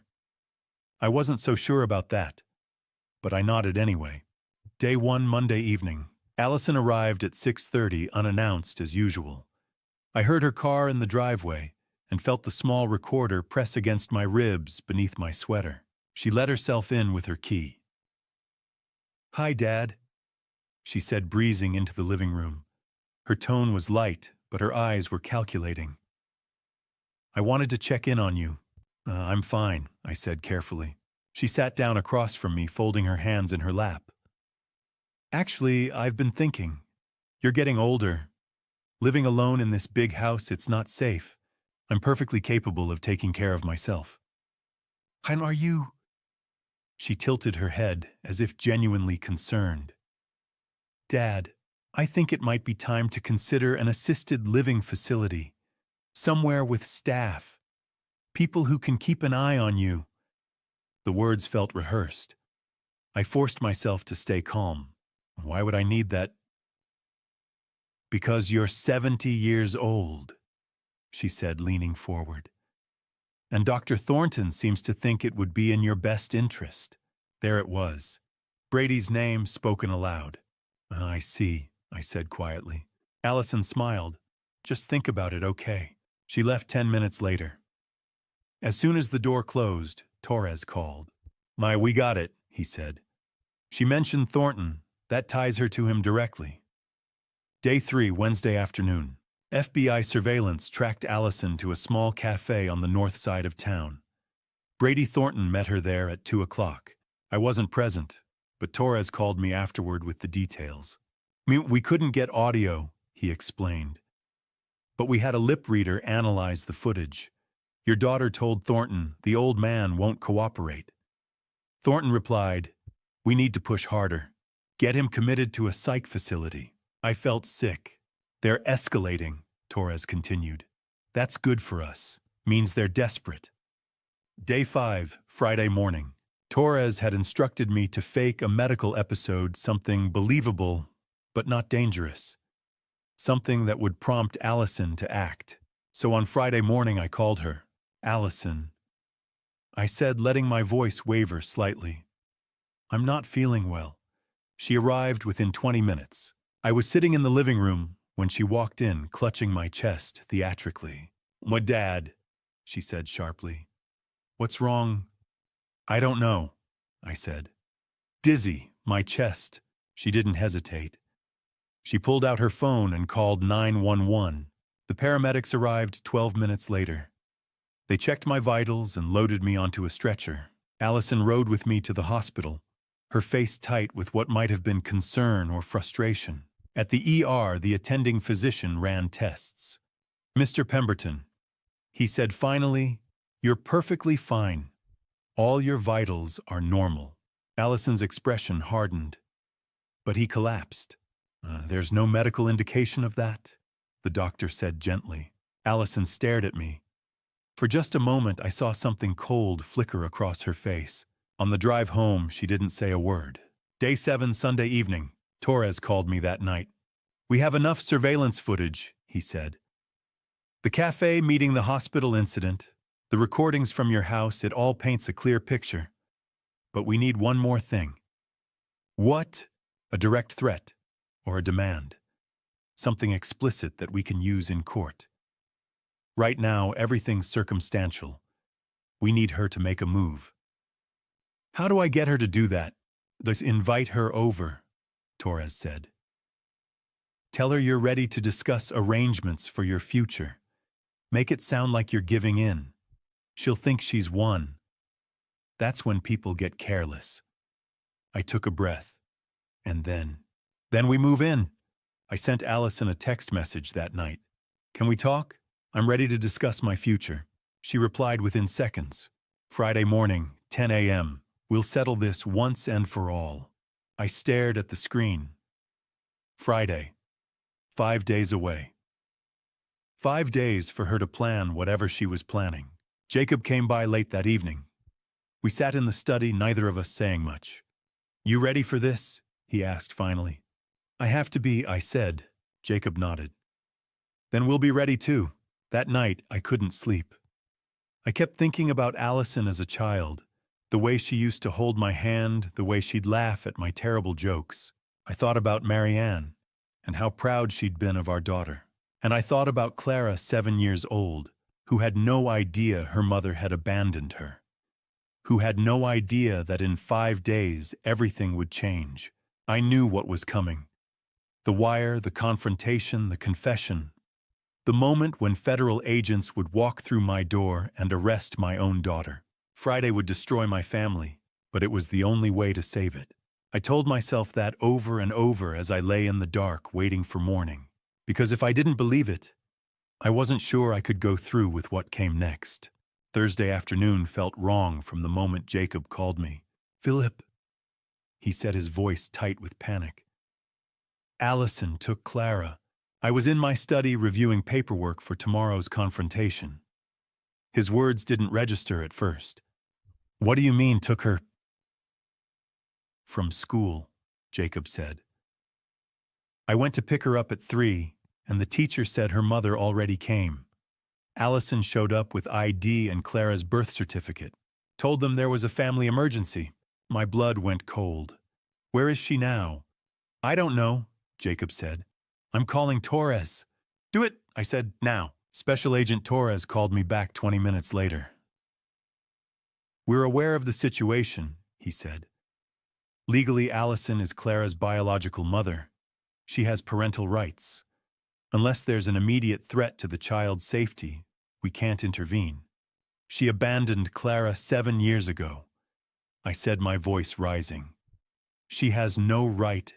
Mr. Pemberton, I understand your frustration, but this is a custody matter, not a criminal one. If Jacob wants to challenge this, he needs to go through family court. That could take weeks." "I know." Torres said quietly. But our hands are tied unless there's evidence of harm or danger. Right now, Allison hasn't committed a crime by picking up her own daughter. I wanted to throw the phone across the room.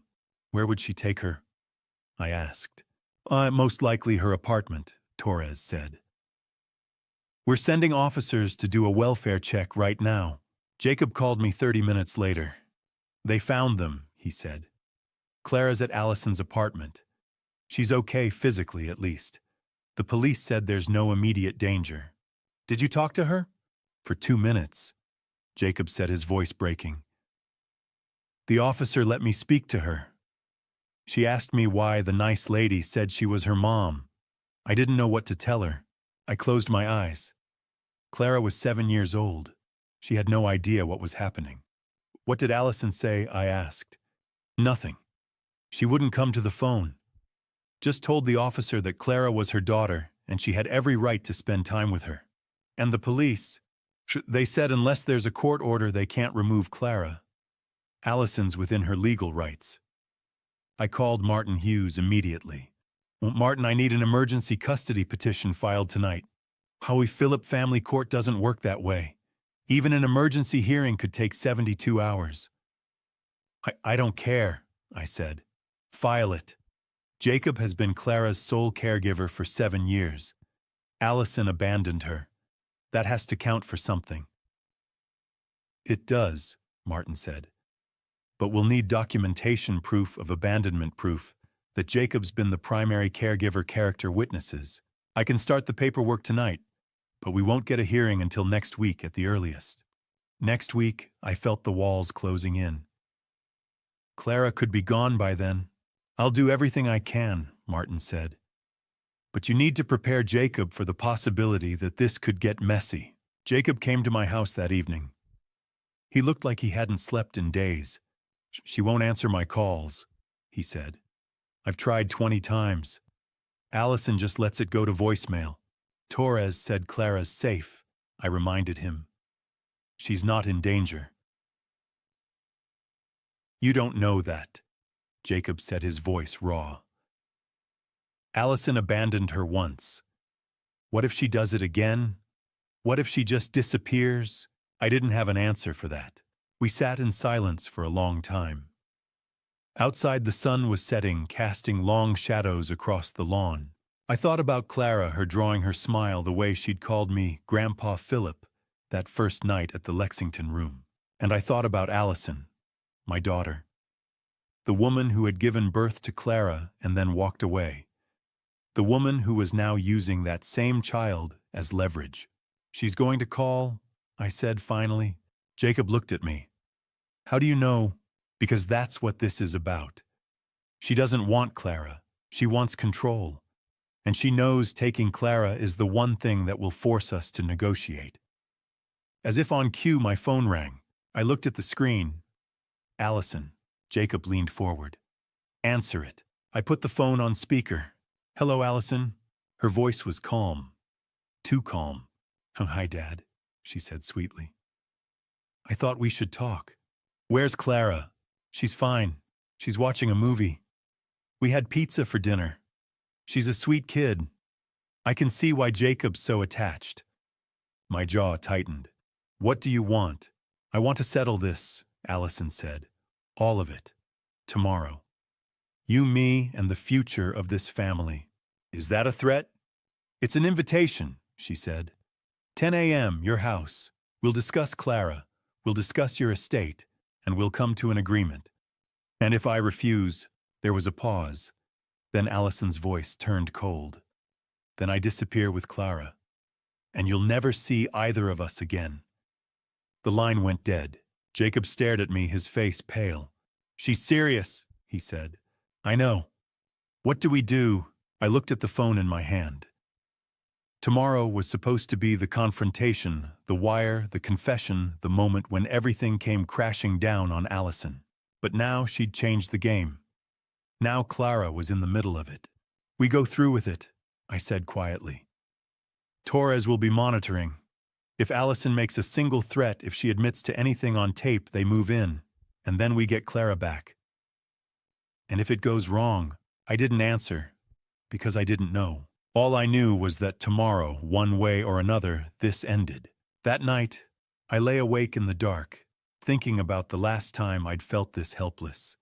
It was 3 years ago, sitting beside Marianne's hospital bed, watching her slip away. I'd failed her. I hadn't been able to save her. But I wouldn't fail Clara. Tomorrow I'd face my daughter. I'd wear the wire. I'd say whatever I had to say to get her to confess. And when it was over, Clara would be safe. I had to believe that. Because if I didn't, I wasn't sure I could go through with it. Friday morning arrived cold and clear. I stood in my study at 9:30 watching Special Agent Torres attach the wire to my chest. The device was smaller than I'd expected, about the size of a quarter, with a thin microphone that ran up under my collar. "You're going to be fine," Torres said, adjusting the placement. "We'll hear everything. If at any point you feel unsafe, just say the word Marianne. That's the panic signal. We'll be inside in 30 seconds. I nodded, though my mouth was too dry to speak. Jacob stood by the window. He hadn't said much all morning. Detective Cooper was already outside in the surveillance van parked 2 blocks away with a clear line of sight to the house. "Remember," Torres said, "let her talk. Don't push too hard. If she feels cornered, she'll shut down. We need her to admit what she's planning, ideally with specifics. The transfer of assets, the fake medical evaluation, the threats, anything that ties her to Brady Thornton." "And Clara?" I asked. "We have officers monitoring Allison's apartment," Torres said. "If Clara's there, we'll know. But right now, our priority is getting this confession on tape." At 9:55, Torres and Jacob left through the back door. I heard the van door close in the distance. I was alone. Allison arrived at exactly 10 o'clock. I heard her car in the driveway, the sound of her heels on the front steps. She let herself in with her key, just like she always did. "Det," she called out, "in here." I said, my voice steadier than I felt. She walked into the living room, looking calm and composed. She was wearing a tailored blazer and carrying a leather folder. Everything about her screamed control. "Good morning," she said, sitting down across from me without waiting for an invitation. "Where's Clara?" I asked. "She's safe," Allison said smoothly. "With a friend. We can talk about her later. I want to see her." "And you will," Allison said, "after we finish our conversation. Now sit down." I sat. Allison opened the folder and pulled out several documents. "I've been very patient with you, Dad. But you're making this harder than it needs to be." "Making what harder?" "Your transition," she said, "into assisted living. It's time." "I don't need assisted living." "Dr. Thornton disagrees," Allison said. "In fact, he's prepared to testify in court that you're a danger to yourself, that you're no longer competent to manage your own affairs." "Brady Thornton isn't a real doctor," I said carefully. Allison smiled. It didn't reach her eyes. "The court won't know that," she said. "All they'll see is a licensed medical professional raising concerns about an elderly man living alone, a man who's been experiencing memory lapses, confusion, paranoia, a man who needs help." "What do you want, Allison?" She leaned forward, her expression hardening. "I want you to sign power of attorney," she said. "Full and irrevocable. And I want you to transfer controlling interest in Pemberton Holdings to me. And if I refuse, then I take Clara and disappear," Allison said coldly. "Again. And this time you'll never find us. I've done it before, Dad. I can do it again." My chest tightened. The wire pressed against my ribs.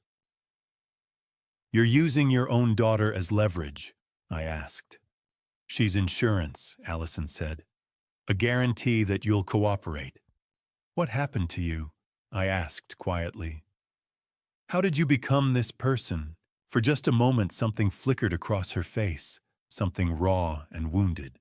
You did this," she said. "You and Mom. Always so perfect. Always so focused on your precious company, your legacy. I was invisible." "That's not true," How isn't it? Allison's voice rose. After Mom died, you didn't look at me once. Not once. I was grieving too, Dad. But all you cared about was your own pain. I'm sorry, I said, and I meant it. But this isn't the way to fix it. This isn't about fixing anything, Allison said, standing up. This is about survival. Mine and Clara's. You sign the papers by Monday, or I'm gone. For good. She walked toward the door, then stopped and turned back. Oh, and Dad, if you try to stop me, I'll make sure everyone knows what kind of man you really are. Unfit, incompetent, dangerous. Think about that. She opened the door. Allison, I said. She paused. Clara deserves better than this, I said. Better than you running. Better than being used as a pawn. Allison's face went cold. Clara will have everything I never did, she said. Money, freedom, a life that's actually hers. And what about a mother who stays? The question hung in the air between us. Allison's jaw tightened. Sign the papers, Dad. Monday, noon, or lose everything. She walked out. The door closed behind her. For a long moment, I just sat there, my heart pounding. Then Torres's voice crackled in my earpiece. We got her, he said. Every word. Philip, you did it. 4 hours after the recording, I sat in the FBI surveillance van with Jacob watching everything unfold on a bank of monitors. Special Agent Torres had insisted we stay back for safety reasons, he'd said. But I think he knew I needed to see this happen. I needed to know it was real. On the center screen, 2 FBI agents approached the glass doors of Brady Thornton's office building downtown. Torres and Detective Cooper led the team flanked by 4 uniformed officers. Jacob leaned forward, his hands clenched. They're really doing this. Yes, I said quietly. They are. The receptionist at Brady's office looked up as the agents entered. She was young, probably in her 20s, and her smile faltered the moment she saw the badges. Can I help you? She asked nervously. Torres held up his credentials. FBI.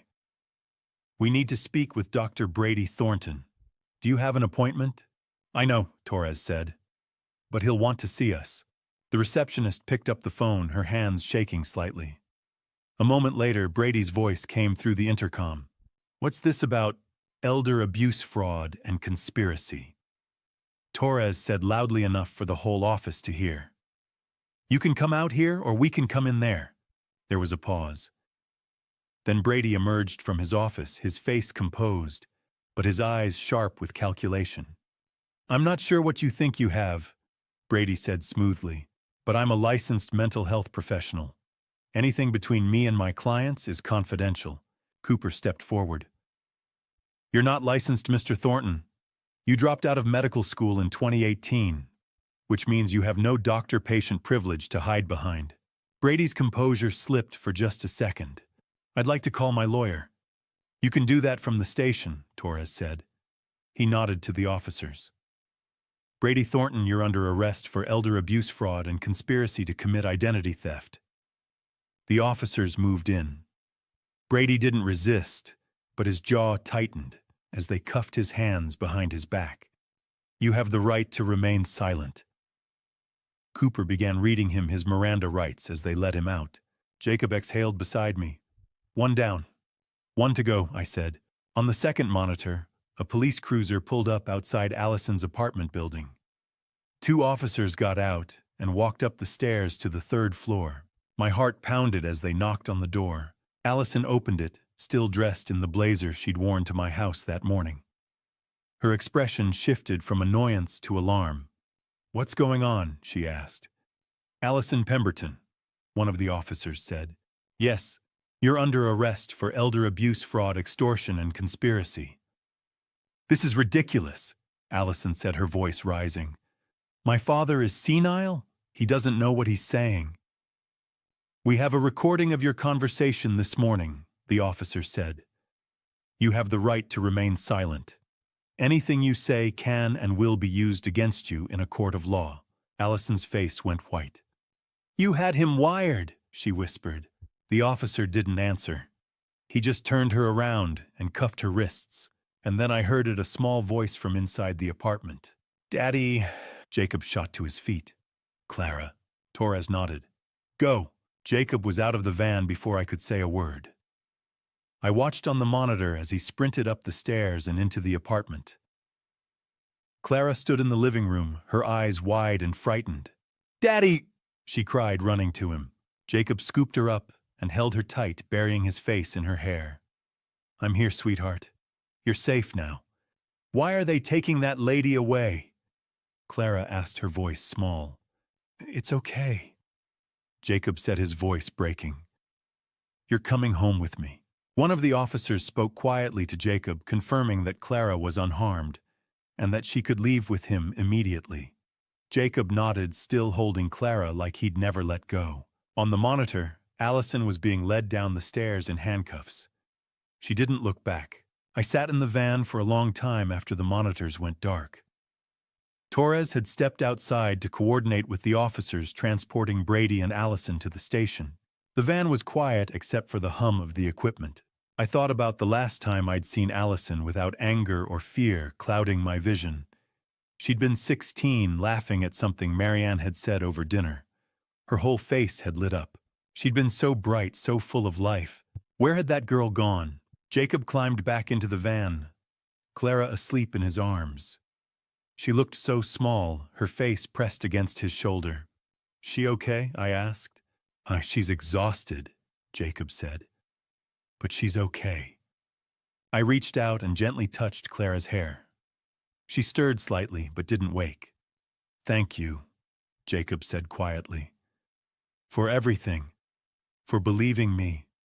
For fighting for her." "She's my granddaughter," I said. "I'd do anything for her." Jacob nodded. "I know." Torres came back a few minutes later. "Thornton and Allison are both in custody.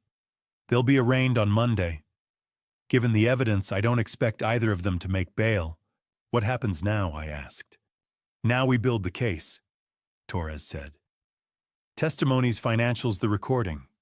It'll take a few months, but we'll get convictions." And Clara. "Yeah, Jacob has full physical custody," Torres said. "Allison's parental rights will likely be terminated given the circumstances. But that's up to the family court judge." I looked at Clara, still asleep in Jacob's arms. She had no idea how close she'd come to disappearing forever. No idea that her mother had used her as a bargaining chip. But she was safe now. That was what mattered. That evening back at my house, I stood in the study and looked at the photo of Marianne on my desk. She was smiling, her hand resting on my shoulder. It had been taken at our 40th anniversary just a few months before she got sick. "I'm sorry," I whispered. "I'm sorry I didn't see what was happening to Allison. I'm sorry I failed her." But even as I said it, I knew the truth. I hadn't failed Allison. She'd made her choices. And I'd made mine. I'd chosen Clara. I'd chosen the truth.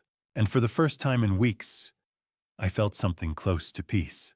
A week after the arrests, the house felt different, quieter, emptier. I spent hours going through old photo albums, studying pictures of Allison as a child, trying to understand where I had lost her.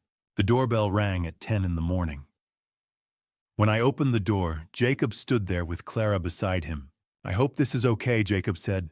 "Clara wanted to see you." I looked down at the little girl in a yellow dress clutching a stuffed rabbit. Her dark hair was pulled into a ponytail, and her eyes, Marianne's eyes, looked up at me with cautious curiosity. "Grandpa Philip," she asked. The word broke something open inside me. I knelt down, my vision blurring. "Yes, sweetheart," I said. "That's me." Clara stepped forward and wrapped her arms around my neck. I held her, feeling 7 lost years collapse into that single embrace. "Why are you crying?" she asked. "Because I'm happy," I said softly. "Because I finally get to meet you." Jacob cleared his throat. "Can we come in?" "Of course." We sat in the living room, where I'd confronted Allison days earlier. Now Clara sat beside me, swinging her legs and staring around. "This house is really big," she said. "It is," I replied. "It used to feel full." You should get a dog, she said seriously. Jacob smiled. That's her answer to everything. I laughed for the first time in weeks. Maybe I will. Clara studied me. Daddy says you're my real grandpa. That's true. And Allison, she's my mom. Yes, she was quiet. Why did she leave me? I glanced at Jacob. He nodded. Sometimes grown-ups make big mistakes, I said carefully. Your mom wasn't ready to be a mother. So your dad raised you. That's not a mistake, Clara said. That's mean. You're right, I said. And I'm sorry. Is she coming back? Not for a long time. She thought for a moment. Can I still call you Grandpa? I'd like that very much. She smiled, and it felt like seeing Marianne again. After Clara went outside with Jacob to explore the garden, my phone rang. Special Agent Torres. The trial date's set, he said. November 15th. That's soon. The evidence is strong. Allison's charged with elder abuse, financial exploitation, and conspiracy. Brady Thornton is charged with fraud and practicing medicine without a license. Allison could face 5 to 10 years. I closed my eyes. And Clara, I asked. Jacob filed to terminate Allison's parental rights. The judge will likely approve it. Jacob will have full custody. That's good, I said. Are you okay, Torres asked. I wasn't sure how to answer. My daughter was in jail, my wife was gone, my family was fractured. But Clara was safe. I will be, I said. That evening, after Jacob and Clara left, I sat at my desk and took out a piece of stationery. I'd been thinking about this all week. I began to write. Dear Allison, I don't know if you'll read this, but I need to say what I should have said long ago. I failed you. After your mother died, I was lost in my own grief and didn't see yours. I didn't see how alone you felt. For that, I am truly sorry. But what you did to me, to Jacob, to Clara was your choice. And now you must live with it. Clara is safe. She is loved. I will make sure she never feels invisible. I hope someday you understand what you threw away, but I will not let Clara suffer for your mistakes. Dad, I sealed the envelope and addressed it to the correctional facility where Allison was being held. I didn't know if she would respond, but I had said what I needed to say. That night, I stood in the guest room overlooking the garden. Jacob had mentioned Clara loved yellow, so I'd already ordered paint and curtains. She would live with Jacob, but she would have a room here too, a place where she belonged. I looked out at the darkening sky and thought of Marianne, of how much she would have loved Clara. I'll do better this time, I whispered, and I meant it. The courtroom was packed on November 15th. I sat in the gallery beside Jacob, my hands folded in my lap, watching as they led Allison in. She wore a navy blazer and kept her eyes fixed on the floor. She didn't look at me once. Brady Thornton sat at the defense table beside his attorney, his expression carefully neutral. But I could see the tension in his jaw, the way his fingers drummed against the wood. The prosecutor presented the evidence methodically, the recordings, the bank statements, Brady's fraudulent credentials, the fake psychiatric evaluation. Each piece built on the last, constructing an undeniable picture of conspiracy and abuse. Allison's attorney tried to argue that she'd been acting out of misguided concern for my well-being, that she'd only wanted to protect me. The judge wasn't convinced. Brady took the stand and threw Allison under the bus without hesitation. She paid me to falsify the evaluation, he said. She told me exactly what to write. Allison's face crumpled, but she didn't speak. When the verdict came, it was swift. Guilty on all counts. Both of them. The judge handed down the sentences: 7 years for Allison, 10 for Brady. Allison collapsed into her chair, her shoulders shaking with silent sobs. I watched her, my daughter, my only child, and felt something break inside me that I knew would never fully heal. December 2024, I drove to the Washington State Correctional Facility on a cold Tuesday morning, a month after the trial. The building was gray and institutional, surrounded by high fences and razor wire. I went through security, surrendered my belongings, and was led to a visitation room divided by thick plexiglass panels. I sat down and waited. When Allison walked in, I barely recognized her. She'd lost weight. Her hair was pulled back in a tight bun, and she wore the standard orange jumpsuit. She sat down across from me and picked up the phone. I did the same. "Hi, Dad," she said quietly. "Hi." We sat in silence for a moment. "I got your letter," she said finally. "Did you read it?" "Yes." And Allison's eyes filled with tears. "I don't know what you want me to say. I want you to tell me if you meant it," I said. "Your apology. Was it real?" She looked down. "I don't know. I wanted to hurt you. For a long time I wanted that. Why? Because you hurt me first," she said, her voice breaking. "When Mom died, you forgot I existed. You were so wrapped up in your own grief that you didn't see mine." "I know," I said. "And I'm sorry. Sorry doesn't change anything." "Maybe not," I said. "But I want to try." Allison looked up.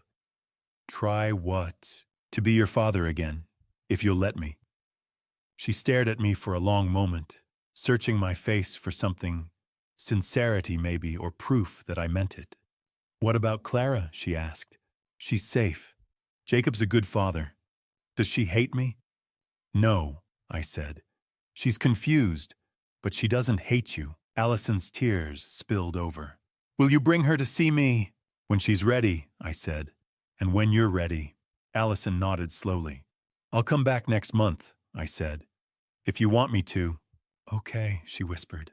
Early 2025. I visited Allison every month. At first, our conversations were stilted, filled with long silences and unspoken hurt. But slowly, painfully slowly, we began to find our way back to each other. In March, Jacob brought Clara to visit. She drew a picture for Allison, a family holding hands under a bright yellow sun. Allison cried when she saw it and taped it to the wall of her cell. I wrote to Allison every week. Sometimes she wrote back, sometimes she didn't. But I kept writing anyway. She started attending therapy sessions offered by the prison. She told me it was helping, that she was beginning to understand why she'd made the choices she had. I set up a trust fund for Clara's education. Jacob and I became close friends, something I never would have predicted that rainy night at the Lexington room. Clara started calling me Grandpa Phil. It made me smile every time. Thanksgiving 2025. Jacob, Clara, and I sat around the dining room table at my house. I'd cooked a turkey badly, but Clara insisted it was delicious. We held hands and said grace, and for the first time in years, I felt something like wholeness. I raised my glass. "To second chances," I said. "To the family we're born into and the family we choose." "What a family," Jacob echoed. Clara grinned. "Can we eat now?" We laughed, and for a moment everything felt right. Epilogue. I don't know if Allison and I will ever have the relationship I once hoped for. I don't know if she'll truly forgive me, or if I'll fully forgive her. But I know this, I won't give up on her. Not again. 7 years is a long time. But it's also an opportunity, a chance for her to heal, and for me to become the father I should have been all along. When she comes home, Clara will be waiting, so will I. Because that's what family does. We wait. We hope. And we try again. On my 70th birthday, I stood alone in the rain, wondering if my life had meant anything. Today, at 71, I sit at the dinner table with my granddaughter and her father, and I have my answer. Meaning doesn't lie in perfection. It lies in persistence, in love that refuses to quit even when things get hard. Especially when they get hard. My daughter made terrible choices, so did I. But we're still here, still trying. And I've learned that sometimes that's enough. And to you listening to this story, remember this. Sometimes the greatest battles we face aren't against others. They're against our own pride, our own blindness, and our own refusal to see what's right in front of us. I stood in the rain on my 70th birthday, broken and alone, believing I'd lost everything. But God had other plans. He sent me Jacob and Clara that night, not by accident, but by design. And through them, He showed me that redemption is always possible, even when we think we've gone too far. This isn't just a family story about betrayal and justice. It's a family story about second chances. It's a family story about choosing love over bitterness even when bitterness feels justified. Because at the end of the day, what good is a dad revenge if it leaves you empty inside? What good is winning if you've lost your soul in the process? I thought my dad revenge would bring me peace, that seeing Allison arrested would somehow heal the wound she'd opened. But standing in that courtroom, watching my daughter sentenced to 7 years in prison, I realized something revenge doesn't heal. Only forgiveness does. And forgiveness isn't something you do once, it's something you choose every single day until it becomes part of who you are. Don't be like I was. Don't let grief turn you into someone who can't see the people who need you most. Don't let anger steal the years you could spend building something beautiful. Because life is short, and the people we love, even when they hurt us, are worth fighting for. God gave me Clara when I thought I had nothing left to live for. He gave me a chance to be the grandfather I never got to be, and the father I should have been all along. And for that, I am eternally grateful. If you're listening to this and thinking about your own family story, ask yourself, is there someone you've given up on? Someone you've written off as too broken, too far gone, too difficult to love? Because I promise you they're not. None of us are. We're all just people trying to find our way home. And sometimes home is the place we have to build from scratch. One conversation, one visit, one act of grace at a time. So here's my advice: don't wait. Don't assume you have time. Don't let pride or pain keep you from the people you love. Because one day, you'll stand in the rain like I did, and you'll realize that all the money, all the success, all the dad revenge in the world means nothing if you're standing there alone. If this story moved you, I'd love to hear your thoughts in the comments below. Have you experienced a family story like this? Or have you ever had to choose between revenge and redemption? Share your story, because you never know who might need to hear it. And if you haven't already, please subscribe to this channel and hit the notification bell so you never miss a story. Because these family stories matter. They remind us that we're not alone in our struggles, that healing is possible, and that love, real, stubborn, never giving up love, is always worth it. Thank you for listening all the way to the end. It means more than you know. Before you go, I want to offer a gentle reminder. The stories shared on this channel include fictional elements thoughtfully crafted for educational and inspirational purposes. So if this type of content doesn't resonate with you, feel free to explore other videos that better suit your preferences. But if you're ready to hear more stories about faith, family, and the power of second chances, then stay tuned, because there's so much more to come. God bless you, and remember, it's never too late to start again.